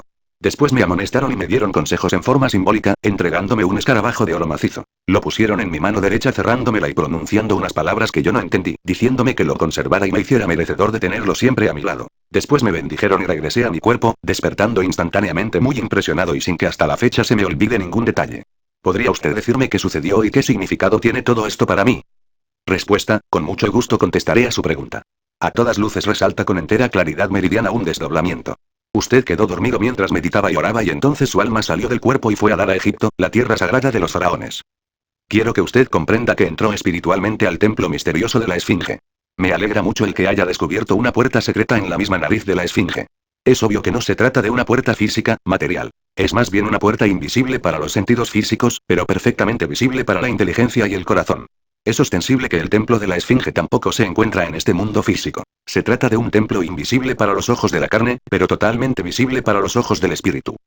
Lo que le sucedió a usted es algo muy similar a la experiencia aquella de San Pablo, el cual, como es sabido, fue llevado a los cielos y vio y oyó cosas que a los hombres no les es dable comprender. No hay duda de que usted en una pasada existencia fue iniciado en los misterios egipcios y debido a esto se le llamó en el templo. Por eso, por esa llamada que le hicieron cuando usted estaba en meditación, fue precisamente a dar allí. Asistió usted espiritualmente a un ritual egipcio. Vio y oyó a los sacerdotes del templo. Escuchó sublimes cánticos y vio en el agua a su yo pecador y a todos esos delitos que usted ha cometido. No hay duda de que se vio a sí mismo bastante feo. Es que uno se vuelve así de horrible con los pecados. Le entregaron un escarabajo sagrado, de oro puro, símbolo maravilloso del alma santificada. Eso es todo. Espero que usted, caballero, me haya comprendido. Es indispensable que se resuelva a seguir el camino de la santidad. Que se arrepienta de todos sus errores. 2. En otra ocasión en que hacía ejercicios de meditación en pleno bosque en las cercanías de la población de Cuernavaca, México, junto a un amigo espiritual de mucha sabiduría, a quien estimo como a un padre, tuve la siguiente experiencia. Nos sentamos ambos en posición yoga conocida como flor de loto e hicimos unos ejercicios de respiración. Después entramos en silencio y meditación. Inmediatamente me sentí transportado a las cordilleras de los montes Himalayas, más bien en el área del Tíbet. En el lugar hacía un tremendo frío y se escuchaba el agudo aullar de los vientos. Veía también algunos soldados chinos armados rondando por esos inhóspitos lugares. Llegué a una planicie un tanto nublada donde se descubría poco a poco una majestuosa construcción amurallada, la cual tenía un enorme portón de madera sujeto con clavos de hierro forjado hacía siglos atrás. En esta ocasión custodiada estaba la entrada por 2 soldados de tipo tibetano, que al acercarme me marcaron el alto y me dijeron que esperara un momento a que consultaran si tenía derecho a pasar o no. Instantes después recibieron un mensaje y se oyó el rechinar de las bisagras del enorme portón, diciéndome que pasara. A primera vista me pareció una ciudad celestial y a la vez espectacular, ya que resplandecía la blancura del mármol y los deliciosos jardines con flores de una belleza indescriptible y arbustos de tonalidades verdes y amarillas nunca vistas en la tierra. Caminé por unas amplias escaleras que tenían barandales con columnas torneadas en bellas figuras de mármol y que me condujeron a una plazoleta que tenía fuente de agua cristalina y vaporosa. Era pequeña y tenía en el centro un hermoso niño que vertía un cántaro de agua que nunca se acababa. Luego tomé hacia la derecha dirigiéndome hacia un portal de un edificio alargado horizontalmente, que tenía 7 columnas de mármol bellamente decoradas. Al estar observando el pasillo se empezaron a escuchar coros angelicales que trajeron consigo a una figura que destellaba luminosidad y respeto, nada menos que la figura del Maestro Jesús, el Cristo, a quien, al verlo, sentí desfallecer. Me miró fijamente y en su rostro se dibujó una sonrisa de amor y fraternidad. Acto seguido se acercó a mí y puso su mano derecha sobre mi frente pronunciando las siguientes palabras: id y enseñad a todas las naciones que yo estaré con vosotros. Después caminamos por otros pasillos y nos encontramos a otros grandes maestros, entre los cuales reconocí al maestro Samael Aun Weor, a quien llamó en voz alta y le recomendó se hiciera cargo de vigilar e instruir a mi humilde persona. Después llamó a otros alumnos y maestros vestidos de blanco que se encontraban cerca, y nos bendijo con oraciones y mantras especiales. Personalmente nos despidió al maestro Samael y a mí, viendo cómo desaparecía de nuestra vista tan magnífico recinto. Al regresar a mi cuerpo, abrí los ojos y vi que mi amigo aún no despertaba, pero un minuto después despertó y comentamos las experiencias vividas. ¿Cómo es que un humilde estudiante gnóstico sin mérito de ninguna especie, haya tenido tan maravillosa experiencia, y le hayan confiado esta misión tan delicada? Respuesta: con el mayor gusto responderé a su pregunta. Ya ve usted lo que es la meditación y la oración. Si una persona de buena voluntad se entrega a la oración y a la meditación, puede tener la dicha de llegar al éxtasis. Entonces el alma se sale del cuerpo, como ya lo hemos explicado muchas veces, y viaja a cualquier remoto lugar de la Tierra o del infinito. En el caso concreto suyo, es claro que fue a dar al Tíbet, y penetró en un templo secreto donde pudo ver a los maestros de la humanidad y a nuestro Señor el Cristo. No olvide usted que el alma en oración, en éxtasis, puede llegar a ver al Cristo. Usted tuvo esa dicha y no hay duda de que el Señor le encomendó enseñar esta doctrina de la gnosis a todos sus semejantes. Es obvio que yo debo darle esas enseñanzas. Por eso vio usted y oyó que el Señor se preocupó porque le instruyera. Capítulo 10. Experiencias místicas de un neófito.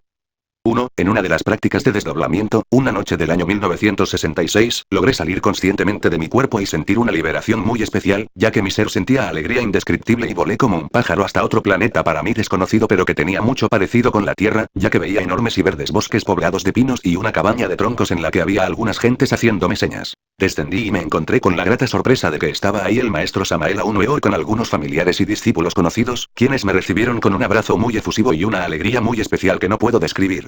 Luego el maestro me invitó a caminar por el bosque hasta llegar a un puente de piedra donde me explicó que ese planeta era la Luna en pasadas épocas, cuando había habitantes, animales y vegetación y que era la antigua Tierra Luna o Tierra Madre Luna y me enseñó ríos, montañas y grandes mares. ¿Me podría explicar cómo es posible visitar otro planeta en épocas tan remotas como esa? Respuesta: ya ve usted, distinguido caballero, lo que es el desdoblamiento. Entonces el alma puede transportarse a otros planetas y conocer muchos misterios. Usted fue realmente en alma, espíritu, como quiera decir, a ese satélite que resplandece en las noches estrelladas. Ciertamente allá se encontró a mi espíritu en el citado puente. Empero es obvio que lo que usted vio, el puente, el río, la vegetación, etcétera, etcétera, corresponden a un pasado sumamente antiguo, porque hoy en día ya la luna es un cadáver. Es bueno que usted sepa que los mundos, las personas, los vegetales y los animales, nacen, crecen, envejecen y mueren. En nombre de la verdad debo decirle que hoy la luna es un cadáver. Ese satélite tuvo vida en abundancia. Pasó por su infancia, por su juventud, por su madurez, envejeció y murió. El alma puede ver no solamente el futuro y el presente, sino también el pasado. Lo que usted vio corresponde exactamente a aquella época pasada en que la luna tuvo ríos caudalosos, profundos mares, exuberante vegetación, volcanes en erupción, vida vegetal, animal y humana. Quiero que usted sepa que los selenitas existieron. La luna tuvo 7 razas humanas a través de sucesivos períodos históricos. Las primeras fueron de gigantes y las últimas fueron de liliputienses, es decir, pequeñísimos. Las últimas familias humanas que vivieron en la luna podríamos catalogarlas como de hombres hormigas. No se extrañe de lo que le digo. Esto siempre sucede en todos los planetas. Las primeras razas son de gigantes y las últimas demasiado pequeñas. Lo felicito por haber recordado lo que vio y oyó en la luna. 2. En el mes de julio de 1969, teniendo la oportunidad de visitar una población del estado de Hidalgo en compañía del maestro Samael Aun Weor, su familia, un amigo, otro discípulo y un humilde servidor, partimos en automóvil en una tarde muy lluviosa y algo fría a una zona arqueológica, pensando nosotros en que no iba a ser posible visitar el lugar propuesto, ya que en la carretera llovía fuertemente y apenas había visibilidad. Recorrimos así casi todo el camino y al llegar vimos con sorpresa cómo se aclaraba el pueblo a donde nos dirigíamos, estando alrededor cargado de nubes negras. No obstante, pudimos visitar la zona arqueológica prácticamente en su totalidad. Noté que el maestro hizo algunas concentraciones instantáneas y posteriormente comentó con su esposa que ya se había terminado el permiso. Luego me preguntó que si me había dado cuenta del fenómeno que se había producido, respondiéndole afirmativamente, pues era claro que él había pedido que cesara la lluvia. Luego nos indicó que subiéramos al coche e instantáneamente empezó a llover a cántaros. ¿Me podría decir cómo fue posible este milagro? Respuesta: es bueno que usted sepa que los 4 elementos, fuego, aire, agua y tierra están densamente poblados por criaturas elementales de la naturaleza. Puede que a usted se le haga raro lo que le estoy diciendo, pero en todas las épocas de la historia existieron tradiciones sobre eso que se llaman hadas, ninfas, nereidas, silfos, duendes, etc. Pues bien, esos son los elementales. Se les llama así porque viven en los elementos. Los pigmeos, por ejemplo, viven entre las rocas de la tierra. Las salamandras viven en el fuego. Los silfos en el aire, en las nubes. Y las nereidas en las aguas. Las gentes incrédulas no aceptan nada de esto, pero creo que usted es una persona que tiene fe y por ello con el mayor placer le explico y respondo a su pregunta. Por medio de ciertas fórmulas secretas, mi propio espíritu dio órdenes a los silfos que viven en las nubes para que alejaran a estas. Sin embargo, no debe usted ignorar que las aguas están manejadas también por las ondinas. Si los silfos promueven corrientes psíquicas especiales, se llevan a las nubes, las mueven, las alejan del lugar y con ellas también se van las ondinas de las aguas. Entonces momentáneamente se puede alejar la lluvia. Empero esto solo lo hacemos nosotros los iniciados en casos muy especiales, porque de lo contrario se establecería el desorden en la naturaleza. Cuando un iniciado gnóstico realiza un milagro de estos, lo hace siempre con permiso de los seres superiores. El milagro que usted presenció fue necesario, pues se necesitaba estudiar algunos monolitos de Tula, por cierto bastante interesantes. 3. En una práctica en que quise recordar mis pasadas vidas, tal y como usted nos ha enseñado, traje las siguientes experiencias. Me vi en las pirámides de Teotihuacán en la época de los aztecas, donde se encuentra la ciudadela. Había una gran multitud que hacía grandes aclamaciones y vociferaciones, pues en toda la avenida de los muertos había gente del pueblo, soldados y políticos ricamente ataviados con penachos, brazaletes, sandalias y ornamentos de oro y pedrería. Por esta avenida caminábamos varios prisioneros atados de manos y cuellos, rodeados por varios soldados vestidos de caballeros tigres y águilas que nos llevaron al pie de la pirámide del Sol, donde había una gran fogata. Al llegar a la plataforma nos formaron. Un sacerdote hizo señal y todos callaron. Entonces comenzaron a sonar las chirimías y los teponazplis. Después vinieron doncellas bailando danzas de una fastuosidad indescriptible. Al terminar las danzas vinieron 12 ancianos que hicieron una especie de corte marcial y nos juzgaron. Posteriormente nos vendaron los ojos, haciéndonos subir los escalones de la pirámide, por cierto que algunos resbalaron y cayeron. Ya que escuchamos el ruido y los gritos de dolor, recuerdo que sentía los escalones estrechos que apenas penetraba la mitad del pie. Al llegar a la parte superior hubo oraciones, invocaciones y ofertorios y fuimos sacrificados al dios Huitzilopochtli. ¿Me podría explicar qué sucedió? ¿Es esa reencarnación o retorno? Respuesta, usted, en meditación, quiso recordar sus vidas pasadas. Se adormeció un poco y entonces su alma salió del cuerpo de carne y hueso. Después vinieron las distintas escenas, recuerdos de un pasado. Lo invito a comprender que ciertamente usted fue un habitante azteca en el México antiguo. Ya vio cómo se juzgaba a muchos delincuentes y después es obvio que se les sacrificaba a los dioses. Así, pues, no todos los inmolados en el ara de los sacrificios humanos eran personas inocentes, existió en el México precolombino, los sacrificios humanos. Capítulo 11. Negocios. 1. Tengo un negocio y últimamente se me ha puesto la situación económica muy difícil. Mi establecimiento marcha pésimamente. Los clientes se me han retirado. ¿Qué debo hacer? Respuesta, ante todo, mi estimado amigo, debo decirle que usted necesita guardar 40 días de castidad absoluta, pues entiendo que usted ha llevado una vida muy profana, ha sido muy fornicario, ha gastado torpemente sus energías sexuales. Es indispensable, es urgente, que usted comprenda la íntima relación existente entre los órganos sexuales y la glándula pineal. No se sorprenda de lo que le digo. Tal glandulita se encuentra situada en la parte superior del cerebro. Todo estudiante gnóstico sabe muy bien que en nuestro organismo tenemos establecido todo un sistema inalámbrico. El plexo solar, situado en la región del ombligo, es la antena receptora telepática que capta las ondas mentales de nuestros amigos y enemigos y los transmite a la mente, y la glándula pineal es el centro emisor de pensamiento que transmite ondas a distintas personas y lugares. Es claro que los grandes comerciantes, los grandes líderes de todos los tiempos, tienen muy desarrollada esa glándula. Cuando se malgasta la energía sexual, la glándula pineal se debilita, se degenera. Entonces ya no puede emitir con fuerza las ondas mentales, y viene el fracaso en los negocios. Como quiera que usted es un hombre profano que nada sabe sobre nuestros estudios esotéricos, lo único que puedo aconsejarle es que guarde siquiera 40 días de castidad absoluta para acumular energías sexuales y dar fuerza a su glándula pineal. Así mejorará su situación económica. Habrá un cambio favorable. Le aconsejo además llevar azufre entre sus zapatos. No se sorprenda. Las emanaciones etéricas del azufre le limpiarán su atmósfera personal. Debe usted saber que con la fornicación se forman muchas larvas invisibles a su alrededor, en su aura. De ellas existen variadas especies, empero con las emanaciones del azufre esas asqueantes larvas se desintegran y se aclara su atmósfera. Además, conviene que limpie el ambiente donde tiene su negocio. Haga saumerios ahí con azufre. Esto por unos 9 días. Después, por otros 9 días, haga saumerios con azúcar para endulzar el ambiente, para hacerlo agradable. Estamos hablando de ocultismo y creo que usted me debe comprender, pues necesita mejorar su negocio. 2. ¿Podría usted indicarme qué puedo hacer para prosperar? Yo vendo artículos en el interior de la República sin tener negocio establecido, solo que hay meses que no logro cobrar nada.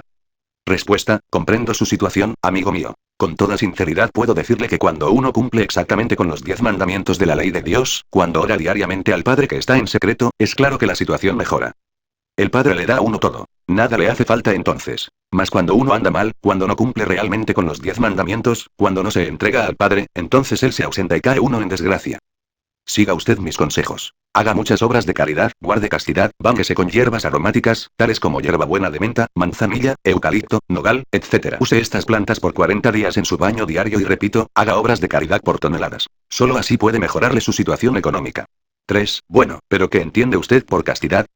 Respuesta, amigo mío, no voy a explicarle a usted el arcano Azf de nuestros estudios gnósticos porque no lo entendería. Este libro es tan solo una cartilla elemental para esas personas que jamás han estudiado nuestras obras. Me limitaré únicamente a decirle que guarde 40 días de abstención sexual en pensamiento, palabra y obra. Eso es todo. Si usted desea penetrar un poco más en nuestros estudios, lea usted nuestros libros avanzados tales como El matrimonio perfecto y muchos otros. 4. ¿Podría usted explicarme cuáles son las obras de caridad que puedo hacer? Respuesta, es bueno que usted sepa que las obras de caridad son las obras de misericordia. Dar de comer al hambriento, dar de beber al sediento, vestir al desnudo, enseñar al que no sabe, curar a los enfermos, etc. 5. ¿Podría decirme cuándo debo hacer una obra de caridad y cuándo no y a quiénes? Respuesta, uno no es juez para juzgar. Además la caridad no necesita juez. Esto es cosa de sentido común. Dar de comer al hambriento es algo muy humano, porque hasta los presos se les da de comer, si no morirían de hambre. Dar de beber al sediento es algo muy lógico ya que sería demasiado cruel negarle un vaso de agua a una persona con sed. Regalarle una camisa al desnudo es algo muy natural. Consolar a un afligido es muy humano. Para eso no se necesitan jueces, mas sería el colmo del absurdo darle alcohol a un borracho, o prestarle un arma a un asesino. Amor es ley, pero amor consciente. Capítulo 12. La ley del libre albedrío.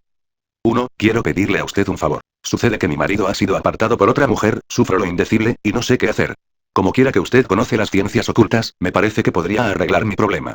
Sé que usted dispone de una fuerza mental maravillosa y que, por lo tanto, puede dominar la mente ajena, sugestionar al ser amado, ponerlo a mis pies por medio de la magia. ¿Qué precio pondría usted a su trabajo? Yo puedo pagarle lo que sea.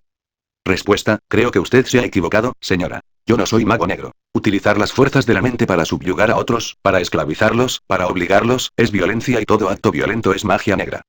Cada cual es cada cual y nadie tiene derecho a intervenir en los asuntos ajenos. Es absurdo querer dominar a otros. ¿Cuándo será que las gentes aprenderán a respetar el libre albedrío de los demás? ¿Cree usted acaso que se puede obligar impunemente a alguien a amar a los demás a la fuerza, así porque sí? Es necesario que sepa que esa clase de acciones de magia negra se pagan con muy fuertes castigos. Los ángeles del destino no están dispuestos a perdonar esta clase de delitos. Si usted continúa por ese camino recibirá su castigo. En el mundo existen muchas gentes dedicadas a la hechicería, a la brujería, a la magia negra. Millares de hechiceros viven de ese sucio negocio y es claro que tales gentes no progresan porque la magia negra trae miseria, hambre, desnudez, supremo dolor. 2. ¿En las personas que se dedican a la hechicería también alcanza el castigo a sus hijos? Respuesta, es claro que el ambiente de los magos negros suele ser desastroso. Los hijos de estos tenebrosos también son tenebrosos. Es evidente que las almas perdidas busquen a los magos negros como progenitores o padres terrenales. No es pues de extrañarse el que los hijos de los perversos sean también perversos y caigan en la desgracia. Es lamentable que las gentes no entiendan la necesidad de respetar el libre albedrío de los demás. Existe siempre la tendencia nefasta de dominar a otros a la fuerza, de querer imponer nuestras ideas al prójimo, de intentar obligar a que los demás hagan lo que nos viene en gana. Todo eso se paga carísimo con lágrimas, miseria y supremo dolor. 3. Porque estos magos negros consideran que están haciendo un bien a la humanidad puesto que, aunque cobran, los están ayudando a resolver sus problemas. Respuesta, quiero decirle a usted que existe la lógica del absurdo. Para los tenebrosos lo blanco es negro y viceversa. Recuerde que el camino que conduce al abismo está empedrado de buenas intenciones. Constantemente me mueven cartas de todas partes solicitándome esa clase de servicios. Realmente causa dolor la humanidad. Si uno está entregando un mensaje divino a las gentes, en vez de preocuparles el estudio de tal mensaje, lo único que se les ocurre es escribirme disque para que les arregle los maridos, o también para que les domine la mente de la mujer deseada, o bien que me meta en el pensamiento ajeno con el propósito de que fulano le pague tanto a zutano, etcétera, etcétera. Verdaderamente todo esto me causa profundo dolor, no me escriben para pedirme orientación esotérica, para aclarar enseñanzas, sino para que les domine a los demás. Así es el estado en que se encuentra la humanidad. En esas condiciones prefiero que no me escriban porque solo me preocupo por dar la enseñanza, por mostrar el camino de la liberación, por indicar la meta que conduce a la verdadera felicidad del espíritu. Desgraciadamente esto no quieren entenderlo las multitudes. Existen personas que tienen altamente cotizado el poder de la sugestión mental. Cobran tantos pesos o tantos dólares por cada sugestión. Tantos otros por ponerle un espíritu, como dicen los espiritualistas, al ser adorado o amado para que les quiera, para que deje la otra persona entre cuyos brazos duerme, para que venga llorando a la casa y etcétera, etcétera, etcétera. Es claro que todos esos sucios negocios son abismales, tenebrosos, y aquellos que los ejercen de buena o mala fe, entrarán inevitablemente al abismo donde solo se oye el llanto y el crujir de dientes. 4. Yo echo las cartas y puedo jurar que a la gente le digo la verdad, le ayudo en sus problemas, aunque les cobro porque esa es mi manera de vivir. ¿Cree usted que estoy haciendo bien? Respuesta: horrible manera de vivir tiene usted. De hecho es una pitonisa, una hechicera. ¿Cree usted acaso que con el diablo metido adentro, en el reino mismo del corazón, se puede decir la verdad? Bien sabe y de una vez conviene que no lo ignore que usted lleva en el fondo de su propio corazón al yo pecador de los mortales, a Satán mismo. ¿Puede acaso estar iluminada una persona que no ha llegado a la santidad? El hecho mismo de cobrar por predicar o adivinar, ya es un delito. Piensa usted que es bueno, pero no se extrañe. En el abismo viven muchos anacoretas, penitentes, brujos, hechiceros, adivinos que se sienten mártires y que también creen que van muy bien. 5. Entonces puede usted decirme, si mis hijos, a los que he enseñado mis creencias, van mal. Respuesta: ya que se trata de creencias sobre adivinar hechos, suertes, etc., tengo que decirle que van mal. Repito, no es posible conocer el destino de los demás si no conocemos nuestro propio destino y no es posible conocer nuestro propio destino si no hemos llegado al despertar de la conciencia. Tal despertar resulta imposible si antes no muere el yo pecador, nuestros defectos. 6. Aún a pesar de que he estudiado en escuelas esotéricas muchos años y de que me he abstenido en el sexo siendo casada, ¿cree usted que no hay salvación para mí? Respuesta: lo que creo es que usted va muy mal. Es casada y ha rechazado al Consolador del cual nos hablará Jesús el Cristo. Me refiero al Espíritu Santo. Es claro que el Espíritu Santo está en el sexo. Sabiéndolo manejar se llega a la iluminación, pero usted lo odia y ni siquiera cumple sus deberes sexuales con el marido. ¿Todavía cree usted que va bien? Habrá recibido información de tipo ocultista o pseudo-ocultista, mas nada ha realizado. El yo pecador está muy vivo en usted, reconózcalo. Arrepiéntase, estudie nuestros libros y practique. 7. Yo hago trabajos de toda clase. Arreglo maridos ajenos. Hago venir a la gente a la fuerza, etcétera, etcétera, etcétera, y estoy muy bien económicamente ya que gano mucho dinero. ¿Qué podría usted decirme sobre esto? Respuesta: la miseria en este caso le vendrá un poquito más tarde. Mientras tanto conténtese con los sufrimientos morales que tiene que no son por cierto muy agradables. Recuerde que tiene un hijo enfermo de epilepsia. Esta clase de enfermos son realmente posesos del demonio. ¿No lo entiende usted? ¿No quiere entenderlo? La suerte que le aguarda será el abismo y la muerte segunda. Capítulo 13. Magia práctica. 1. Por ser el cumpleaños de mi hermana, llegué a su casa a la cual no iba desde hacía bastante tiempo porque ella la frecuenta cada 8 días. La encontré bastante enferma sin saber a ciencia cierta lo que tenía. Ella me explicaba que hacía mucho que solo en las noches se sentía así y no podía dormir por falta de respiración. Que cuando quería leer cierto libro esotérico que le habían prestado se ponía tan enferma que no podía leerlo, solo diciendo el conjuro de los 7 que yo le había dado y llamándolo a usted. Viéndola tan enferma, me nació del corazón tomar 2 huevos y limpiarla con ellos diciendo el conjuro de los 7 del sabio Salomón que usted nos había enseñado. A los pocos minutos ella se sintió bien y pudo respirar perfectamente. Deseo que usted me diga si hice bien y a qué se debió esa enfermedad. Respuesta: no hay duda de que los tenebrosos suelen atacar a las personas que buscan el sendero de la luz. Es claro que en el mundo invisible viven las potencias de las tinieblas. Ellos vigilan y cuando ven que un alma intenta escapárseles de sus garras, entonces se esfuerzan en desviarlos, en alejarlos del camino luminoso. Usted hizo muy bien curando a su hermana. No hay duda de que el huevo usado en la forma en que usted lo hizo tenía cierto poder mágico maravilloso. Permite eliminar ciertas larvas y fluidos de tipo maligno que suelen acumularse en la atmósfera de las personas, ocasionando diversos malestares. Es necesario que las personas que lean estas líneas conozcan ese conjuro de los 7 del sabio Salomón que fue el que usted usó para ahuyentar a los tenebrosos que atacaban a su hermana. La conjuración es así. Conjuración de los 7. En nombre de Michael, que Jehová te mande y te aleje de aquí, Chabajoth. En nombre de Gabriel, que Adonai te mande y te aleje de aquí, Bael. En nombre de Rafael, desaparece ante el Chim, San Gabriel. Por Samael Sabaoth y en nombre de Elohim Gibor, aléjate Andramelech. Por Zachariel Etzachemelech, obedece ante Elba, San Gabriel. En el nombre divino y humano de Shaddai y por el signo del pentagrama que tengo en la mano derecha, en nombre del ángel Anael, por el poder de Adam y Eva que son Jot Chabar, retírate de Elit. Déjanos en paz, Neema.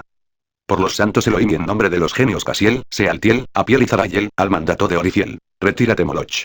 Nosotros no te daremos nuestros hijos para que los devores. Amén, amén, amén. Hay que aprender de memoria esta conjuración y usarla en el momento en que se necesita. Usted supo usarla en el preciso instante. 2. Al otro día regresé a su casa con otro hermano gnóstico, porque la vi muy sombría, y juntos quemamos azufre, incienso y mirra en toda la casa. Pusimos el pentagrama esotérico que usted me había magnetizado e hicimos cadenas llamando a todos los maestros de la Blanca Hermandad para que ellos ayudaran.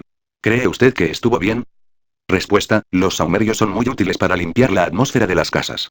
El azufre, por ejemplo, desintegra larvas. Los otros saumerios hay que saberlos usar.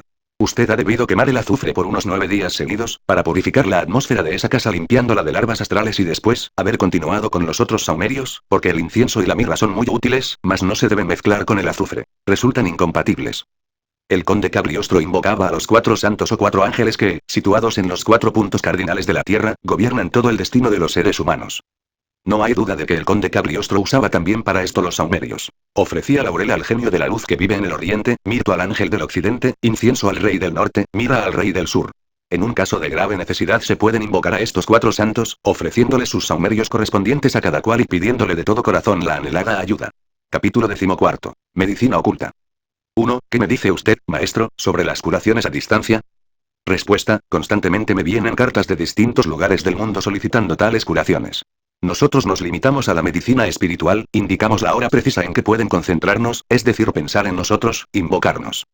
Es claro que nosotros asistimos espiritualmente a los enfermos y algunas veces hasta nos hacemos visibles delante de ellos. Por lo común, los instruimos en el sentido que enciendan 3 fuegos a determinada hora conveniente. Les aconsejamos poner un vaso de agua ante esos 3 fuegos o lumbres. Les insinuamos que, después de una media hora de concentración en nosotros, beban del agua. Es evidente que en esa agua depositamos ciertas sustancias que, al ser llevadas al interior del organismo, suelen realizar curaciones maravillosas. En el trabajo de curación cooperan varios maestros tales como Paracelso, Hilarión, San Rafael y algunos otros. No siempre les indicamos concentración específica en Samael. Yo tengo mucho trabajo. También le señalamos a cualquiera de los otros maestros con el mismo propósito. Lo importante es que los enfermos tengan fe porque ésta hace milagros. Ya lo dijo el Cristo. Tened fe como un grano de mostaza y moveréis montañas. La fe es un poder solar maravilloso con el cual se pueden realizar muchos prodigios. Nuestro sistema de curación espiritual no riñe con los doctores. Cada cual puede tener fe en nuestros métodos y consultar en el mundo físico a su médico. 2. ¿Se puede curar cualquier enfermedad por medio de estos métodos? Respuesta: es claro que los maestros de la medicina sanan el cuerpo vital medicinándolo y el resultado más tarde es la curación del organismo físico. Sin embargo, hay enfermedades kármicas muy graves, resultado de malas acciones cometidas en vidas anteriores. Cuando el castigo es muy severo, la curación se hace imposible. Sin embargo, los maestros de la medicina asisten y tratan de salvar al paciente. 3. ¿Se puede llegar a curar sin necesidad de atención médica? Respuesta: cuando la persona no debe un karma muy grave, los maestros de la medicina pueden curar al enfermo, aunque éste no consulte a ningún doctor. 4. ¿Todas las enfermedades son kármicas? Respuesta: no hay que exagerar las cosas, distinguida señorita. No todas las enfermedades suelen ser kármicas. Por eso es que muchos pacientes sanan rápidamente con nuestros procedimientos psíquicos o espirituales. Empero es conveniente saber que por estos tiempos están apareciendo muchas enfermedades desconocidas, resultado espantoso de la perversidad humana. Tales enfermedades suelen ser mortales. 5. ¿Puede usted decirme si existe la enfermedad del mal de ojo? Respuesta: tengo que decirle a usted que en las ciudades mueren millares de niños como consecuencia del mal de ojo. Sucede que en los países supercivilizados las gentes no creen en tal enfermedad y por ello la mortandad aumenta en forma general. Cualquier persona con fuerza hipnótica inconsciente, al mirar un niño hiere involuntariamente su cuerpo vital y el resultado no se hace esperar mucho. Pronto la criatura aparece con grandes ojeras, vómitos, calentura, diarrea, etc., y los galenos, por lo común, diagnostican infección intestinal. Le recetan muchos antibióticos, cucharadas, etc., pero la criatura, en vez de mejorar, enferma y muere. 6. ¿Qué se puede hacer para curar estos casos? Respuesta: lo mejor es hacer fuertes pases magnéticos de abajo hacia arriba sobre el rostro y párpados del niño, con el propósito firme de eliminar los fluidos vitales tenebrosos. Conviene encender un fuego, vela o veladora, y leerle a las criaturas la conjuración de los 7 del sabio Salomón, tal como está escrita en esta cartilla elemental de introducción a la gnosis. Ver capítulo 14, también se debe santiguar en la frente, en el pecho, sobre la cabeza y en las espaldas al niño enfermo a tiempo que se le leen los 4 evangelios. 7. Leer los 4 evangelios es muy largo. ¿No se podría abreviar algo? Respuesta: sí, se pueden leer las bienaventuranzas con verdadera fe, para que la fuerza curativa sea lo suficientemente fuerte como para desalojar los malos fluidos acumulados en el organismo del enfermo, a fin de que éste sane. 8. ¿Existen enfermedades por hechicerías? Respuesta: el mundo está lleno de eso, distinguida señorita. Podría citar innumerables casos, pero no cabrían dentro del marco de este libro que estamos terminando. Ante todo debo decirle que lo primero que se necesita es el diagnóstico exacto. Solo así es posible curar. Desafortunadamente son muy raros los curanderos que de verdad saben diagnosticar una enfermedad ocasionada por hechicerías. Voy a citar un caso muy especial relatado por el sabio Waldemar. Va entre comillas porque no me gusta adornarme con plumas ajenas, mas como es realmente sensacional, es bueno que nuestros lectores lo conozcan. Uno de los casos más interesantes de celos vampirescos lo experimentó el investigador ocultista francés Eliphas Lévy, abate Constant. Durante su estancia en Londres trabó Lévy amistad con un joven duque, en cuya casa estaba invitado casi cada día. Hacía poco que el duque se había casado con una joven y extraordinariamente bella princesa francesa y por cierto que contra el deseo de su familia protestante, ya que la joven era católica practicante. El duque, como pudo comprobarlo Lévy, había llevado durante largos años una vida un tanto frívola, por no decir libertina, teniendo mucho tiempo por amante a una joven italiana, bailarina de ballet, hasta que por fin la dejó, puesto que en realidad solo amaba por entero a su esposa. Cierta tarde enfermó la duquesa, por lo que tuvo que guardar cama. Los médicos diagnosticaron un principio de embarazo, pero luego se mostró que la debilidad que padecía debía tener por origen otra causa. Y a pesar de que el duque llamó a consulta a los más famosos médicos de Londres, estos se vieron ante un enigma. Fueron empleados los más diversos remedios, más sin éxito alguno. Frecuentaba también el palacio del duque un anciano abate francés, que conocía ya a la princesa de París, y quien halló especial agrado en conversar con Eliphas Levi sobre problemas metafísicos, por los que él también se interesaba desde décadas, y no solo teóricamente. Cierta noche se quedaron ambos a solas en el salón, pues el duque preocupado, había ido al lado de su mujer enferma. Era una noche fría y húmeda. Fuera ondeaba la célebre niebla londinense que empañaba la luz de los faroles. De pronto, el abate asió de una mano a Levi y dijo con voz queda: «Escuche, querido amigo, desearía hablar de algo con usted. ¿Puedo estar seguro de su entera discreción?». Levi respondió afirmativamente, y el abate prosiguió: «Tengo todos los motivos para suponer que la enfermedad de la duquesa no es natural. Conozco a Mildred desde niña y siempre fue la muchacha más sana que usted pueda imaginar. Mas ahora languidece y se debilita de día en día. Parece como si se desangrara misteriosamente. ¿Cree usted que se halla bajo el influjo de algún poder oscuro? ¿Que hay en juego algún sortilegio?», preguntó Levi. «Puedo fiar muy bien de mi voz interior, y por ello casi me atrevería a decir que en esa enfermedad hay algo que no va como debe. ¿Quiere usted ayudarme a romper el ensalmo?». «Con mucho gusto». «Bien, en tal caso no debemos perder tiempo. Le agradecería que media hora antes de la medianoche viniese a mi domicilio para una conjuración en compañía. Intentaré interpelar al poder tenebroso. ¿Acaso nos llegue una respuesta del más allá, tras esta conversación?». Eliphas Levi tomó un coche de punto y se trasladó a su domicilio, donde hubo de lavarse, afeitarse y mudarse de ropa de cabeza a pies, pues los espíritus de la zona media, que eran los que pensaba invocar el abate, exigían de sus conjuradores la más escrupulosa limpieza. También el traje debía estar de acuerdo con su naturaleza. No soportaban ningún tejido animal, por lo que quedaban descartados los de lana, así como los zapatos de piel. Debido a que la casa del abate se hallaba al nordeste, en Amstead, y Eliphas vivía en la plaza Russell, o sea que era considerable la distancia entre ambos lugares, Eliphas debió hacer su aseo a fondo con cierta prisa si quería estar a la hora convenida con el abate. A unos 40 minutos antes de la medianoche llegó a Amstead. El abate en persona, todo de blanco, le abrió la puerta y lo condujo por una elevada escalinata a un aposento que se hallaba a un extremo del corredor del primer piso. Aquí, los ojos de Eliphas debieron primero acostumbrarse a la oscuridad. Llamitas azuladas y temblorosas despedían un incienso oliendo a ámbar y almizcle. A la incierta luz, Eliphas observó una gran mesa circular que se hallaba en el centro de la habitación, y plantado sobre ella, el crucifijo invertido, símbolo del falo. Junto a la mesa se encontraba un hombrecillo delgado. «Es mi criado», cuchicheó el abate. «Ya sabe usted que es indispensable la cifra de 3 para estas conjuraciones. Comience usted con la primera invocación». Esta invocación por parte del abate era más que una cortesía, pues las potencias de la zona media podrían enojarse y vengarse sobre el dueño de la casa, hasta acarreándole la muerte, caso de que permitiera rebajar la armonía de su esfera por un intruso incompetente. El ceder, pues, así la invocación al amigo, era muestra de que consideraba a Eliphas como maestro de primera categoría en la magia. Y la tal suposición era en verdad justificada. Si alguien podía ejecutar con éxito, con frente despejada y sin temor, puro corazón y una voluntad fortalecida por numerosas pruebas, las milenarias ceremonias de la magia sagrada, era este hombre, que en el reino de los espíritus ejercía tanto dominio como en el de sus criaturas encarnadas y adeptos. Entre el velo de humo, Eliphas tendió la mano instintivamente a la izquierda. Allá debía hallarse el recipiente con el agua bendita que debía haber sido sacada, en una noche de plenilunio, de una cisterna y velándose, orando sobre ella durante 21 noches. Ahora hizo una aspersión a los 4 ángulos de la habitación. El abate hacía de acólito y ondeaba el incensario. En el humo comenzaron a forjarse raras figuras y, al mismo tiempo, les pareció como si un frío helado brotara del suelo y les llegara hasta la punta del pelo, dificultándoles la respiración. Eliphas Levi profirió ahora con más fuerza las palabras de invocación. Súbitamente parecieron retirarse las paredes de la habitación, y como si se abriese un abismo ante ellos, amenazando engullirles, infinito y astral. Brillaron resplandores de destellante luminosidad, y se cubrieron los ojos para no ofender, por una mirada indiscreta, al espíritu invocado. Con voz recia preguntó Levi la causa de la enfermedad de la duquesa Mildred.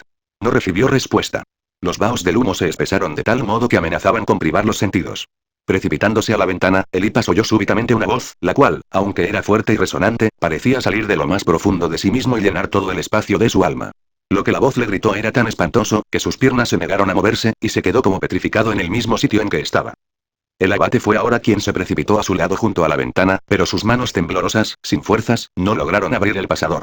El criado, que había asistido pasivamente a la invocación, yacía desmayado en el suelo. Eliphas salió por fin de su entumecimiento y rompió el cristal con el crucifijo, absorbiendo con fruición, en compañía del abate, el aire fresco de la noche, especialmente el que bañaba, por decirlo así, su febril cabeza en la húmeda niebla. Por todos sus nervios recorría la espantosa acusación que el misterioso espíritu había lanzado con claridad inequívoca contra él. Cuando por fin se recobró algo, se volvió a la habitación. El humo se había disuelto entre tanto, y la lamparilla seguía ardiendo tenuemente. El abate, palidísimo, contemplaba a Elipas con ojos dilatados, y balbució. ¿Es usted realmente culpable, amigo mío? No puedo creerlo. ¿Así que ha oído usted la respuesta del espíritu? El abate dejó caer la cabeza, como abrumado, en gesto de asentimiento. Sí, musitó apenas perceptiblemente. Le juro a usted, manifestó con vehemencia Levi, que he tomado el símbolo con manos puras, que en mi vida cometí jamás un crimen. Le juro a usted que no estoy manchado de sangre. Al decir estas palabras, se acercó más a la lámpara, de manera que el resplandor de esta cayó de lleno sobre él.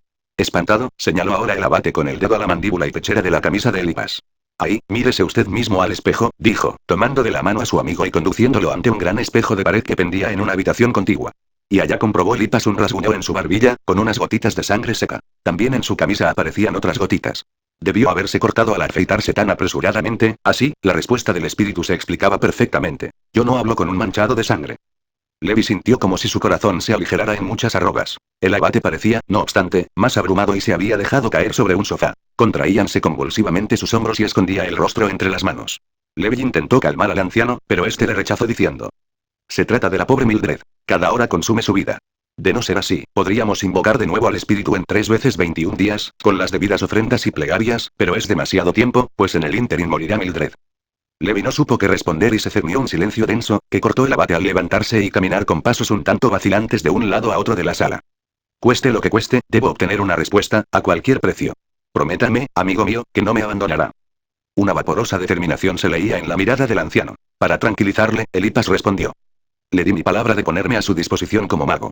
Y puesto que el objetivo no ha sido logrado aún, mantengo la palabra dada. Entonces, quédese aquí. Dentro de 12 horas efectuaremos otra conjuración. Invocaré a los espíritus de la zona baja. Elipas se sobresaltó. ¿Se había vuelto loco el viejo? ¿Usted qué? ¿Dijo usted? ¿Un hijo de la iglesia quiere entrar en contacto con los espíritus infernales?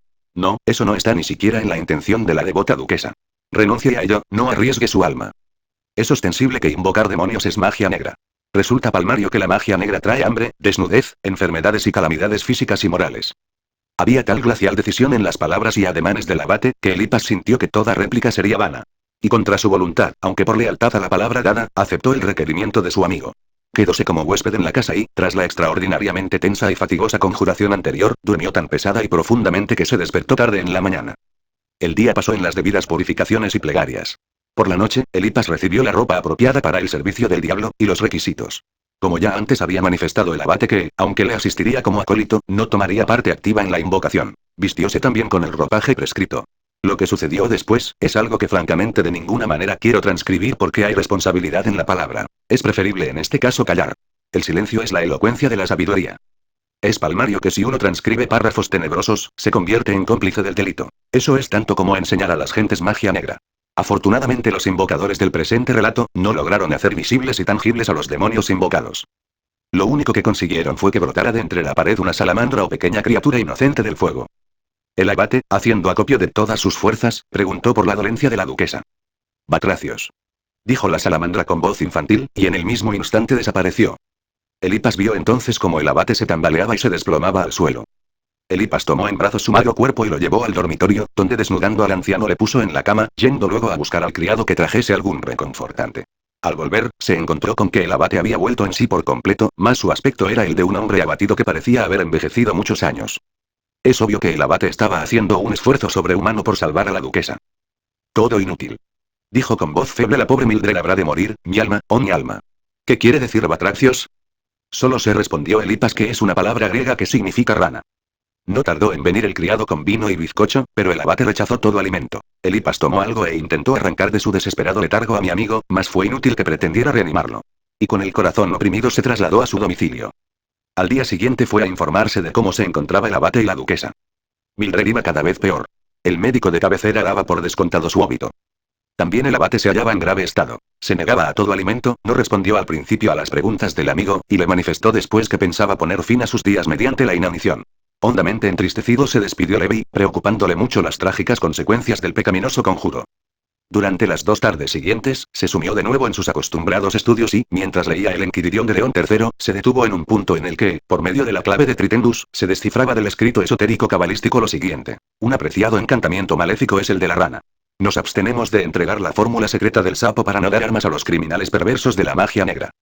Como un relámpago atravesó la mente de Elipas, y sin cerrar siquiera el libro, se puso el sobre todo y lanzóse a través de las calles de Londres, que se iban sumiendo en el crepúsculo vesperal. Por fin halló un carruaje y le pareció insoportablemente largo el tiempo que tardó en llegar al palacio del duque. Rostros llorosos le recibieron en él. La duquesa se encuentra en agonía. Se le administran los últimos sacramentos, le informaron. Yo puedo salvarla, clamó Elipas. Y apartando a los pasmados criados se precipitó a la habitación de Mildred, donde halló al duque. Con jadeante respiración, Elipas le suplicó. Me conoce usted lo bastante para saber que soy de su confianza. Créame, pues, que no se ha perdido aún toda la esperanza. En tanto viva la duquesa no hay por qué desesperar. Pero le ruego me deje a solas con ella, y por amor de Dios, no me pregunte nada, tenga confianza en mí. Aunque atónito y confuso al extremo, el duque accedió al deseo de Elipas, pidiendo a los presentes en la estancia un médico, un sacerdote y una doncella de la paciente, que la abandonaran. Una vez solo, Levi cerró la puerta tras sí y se aproximó al lecho de la princesa. Ya me lo suponía, murmuró al ver a Mildred sumida en una especie de catalepsia con los ojos en blanco. Sus labios estaban morados y respiraba con suave estertor. Inmediatamente puso Levi manos a la obra y comenzó a levantar el entarimado del umbral, pero la madera se resistió a sus temblorosos dedos. Sacó su navaja del bolsillo, cuya hoja rompió en su frenético intento. Finalmente, y con desesperada fuerza, logró levantar el listón. Le sangraban los dedos, pero su esfuerzo había sido baldío, nada había oculto allá. Levantó luego las alfombras, tampoco. Volvió a mirar a la duquesa, quien respiraba dificultosamente, y reparó en que su mano izquierda pendía singularmente contraída a un lado. La cama, pensó Levi. Y en la certidumbre de buscar ahora en el debido sitio, alzó a la enferma de su lecho y la depositó tan suavemente como pudo sobre una otomana que había contra la pared. Dedicóse seguidamente, con creciente excitación, a resolver mantas y almohadas, mas nada, nada de nuevo. Sacó el colchón y lo deshizo. Tanteó, palpó, hurgó su crin, y griega.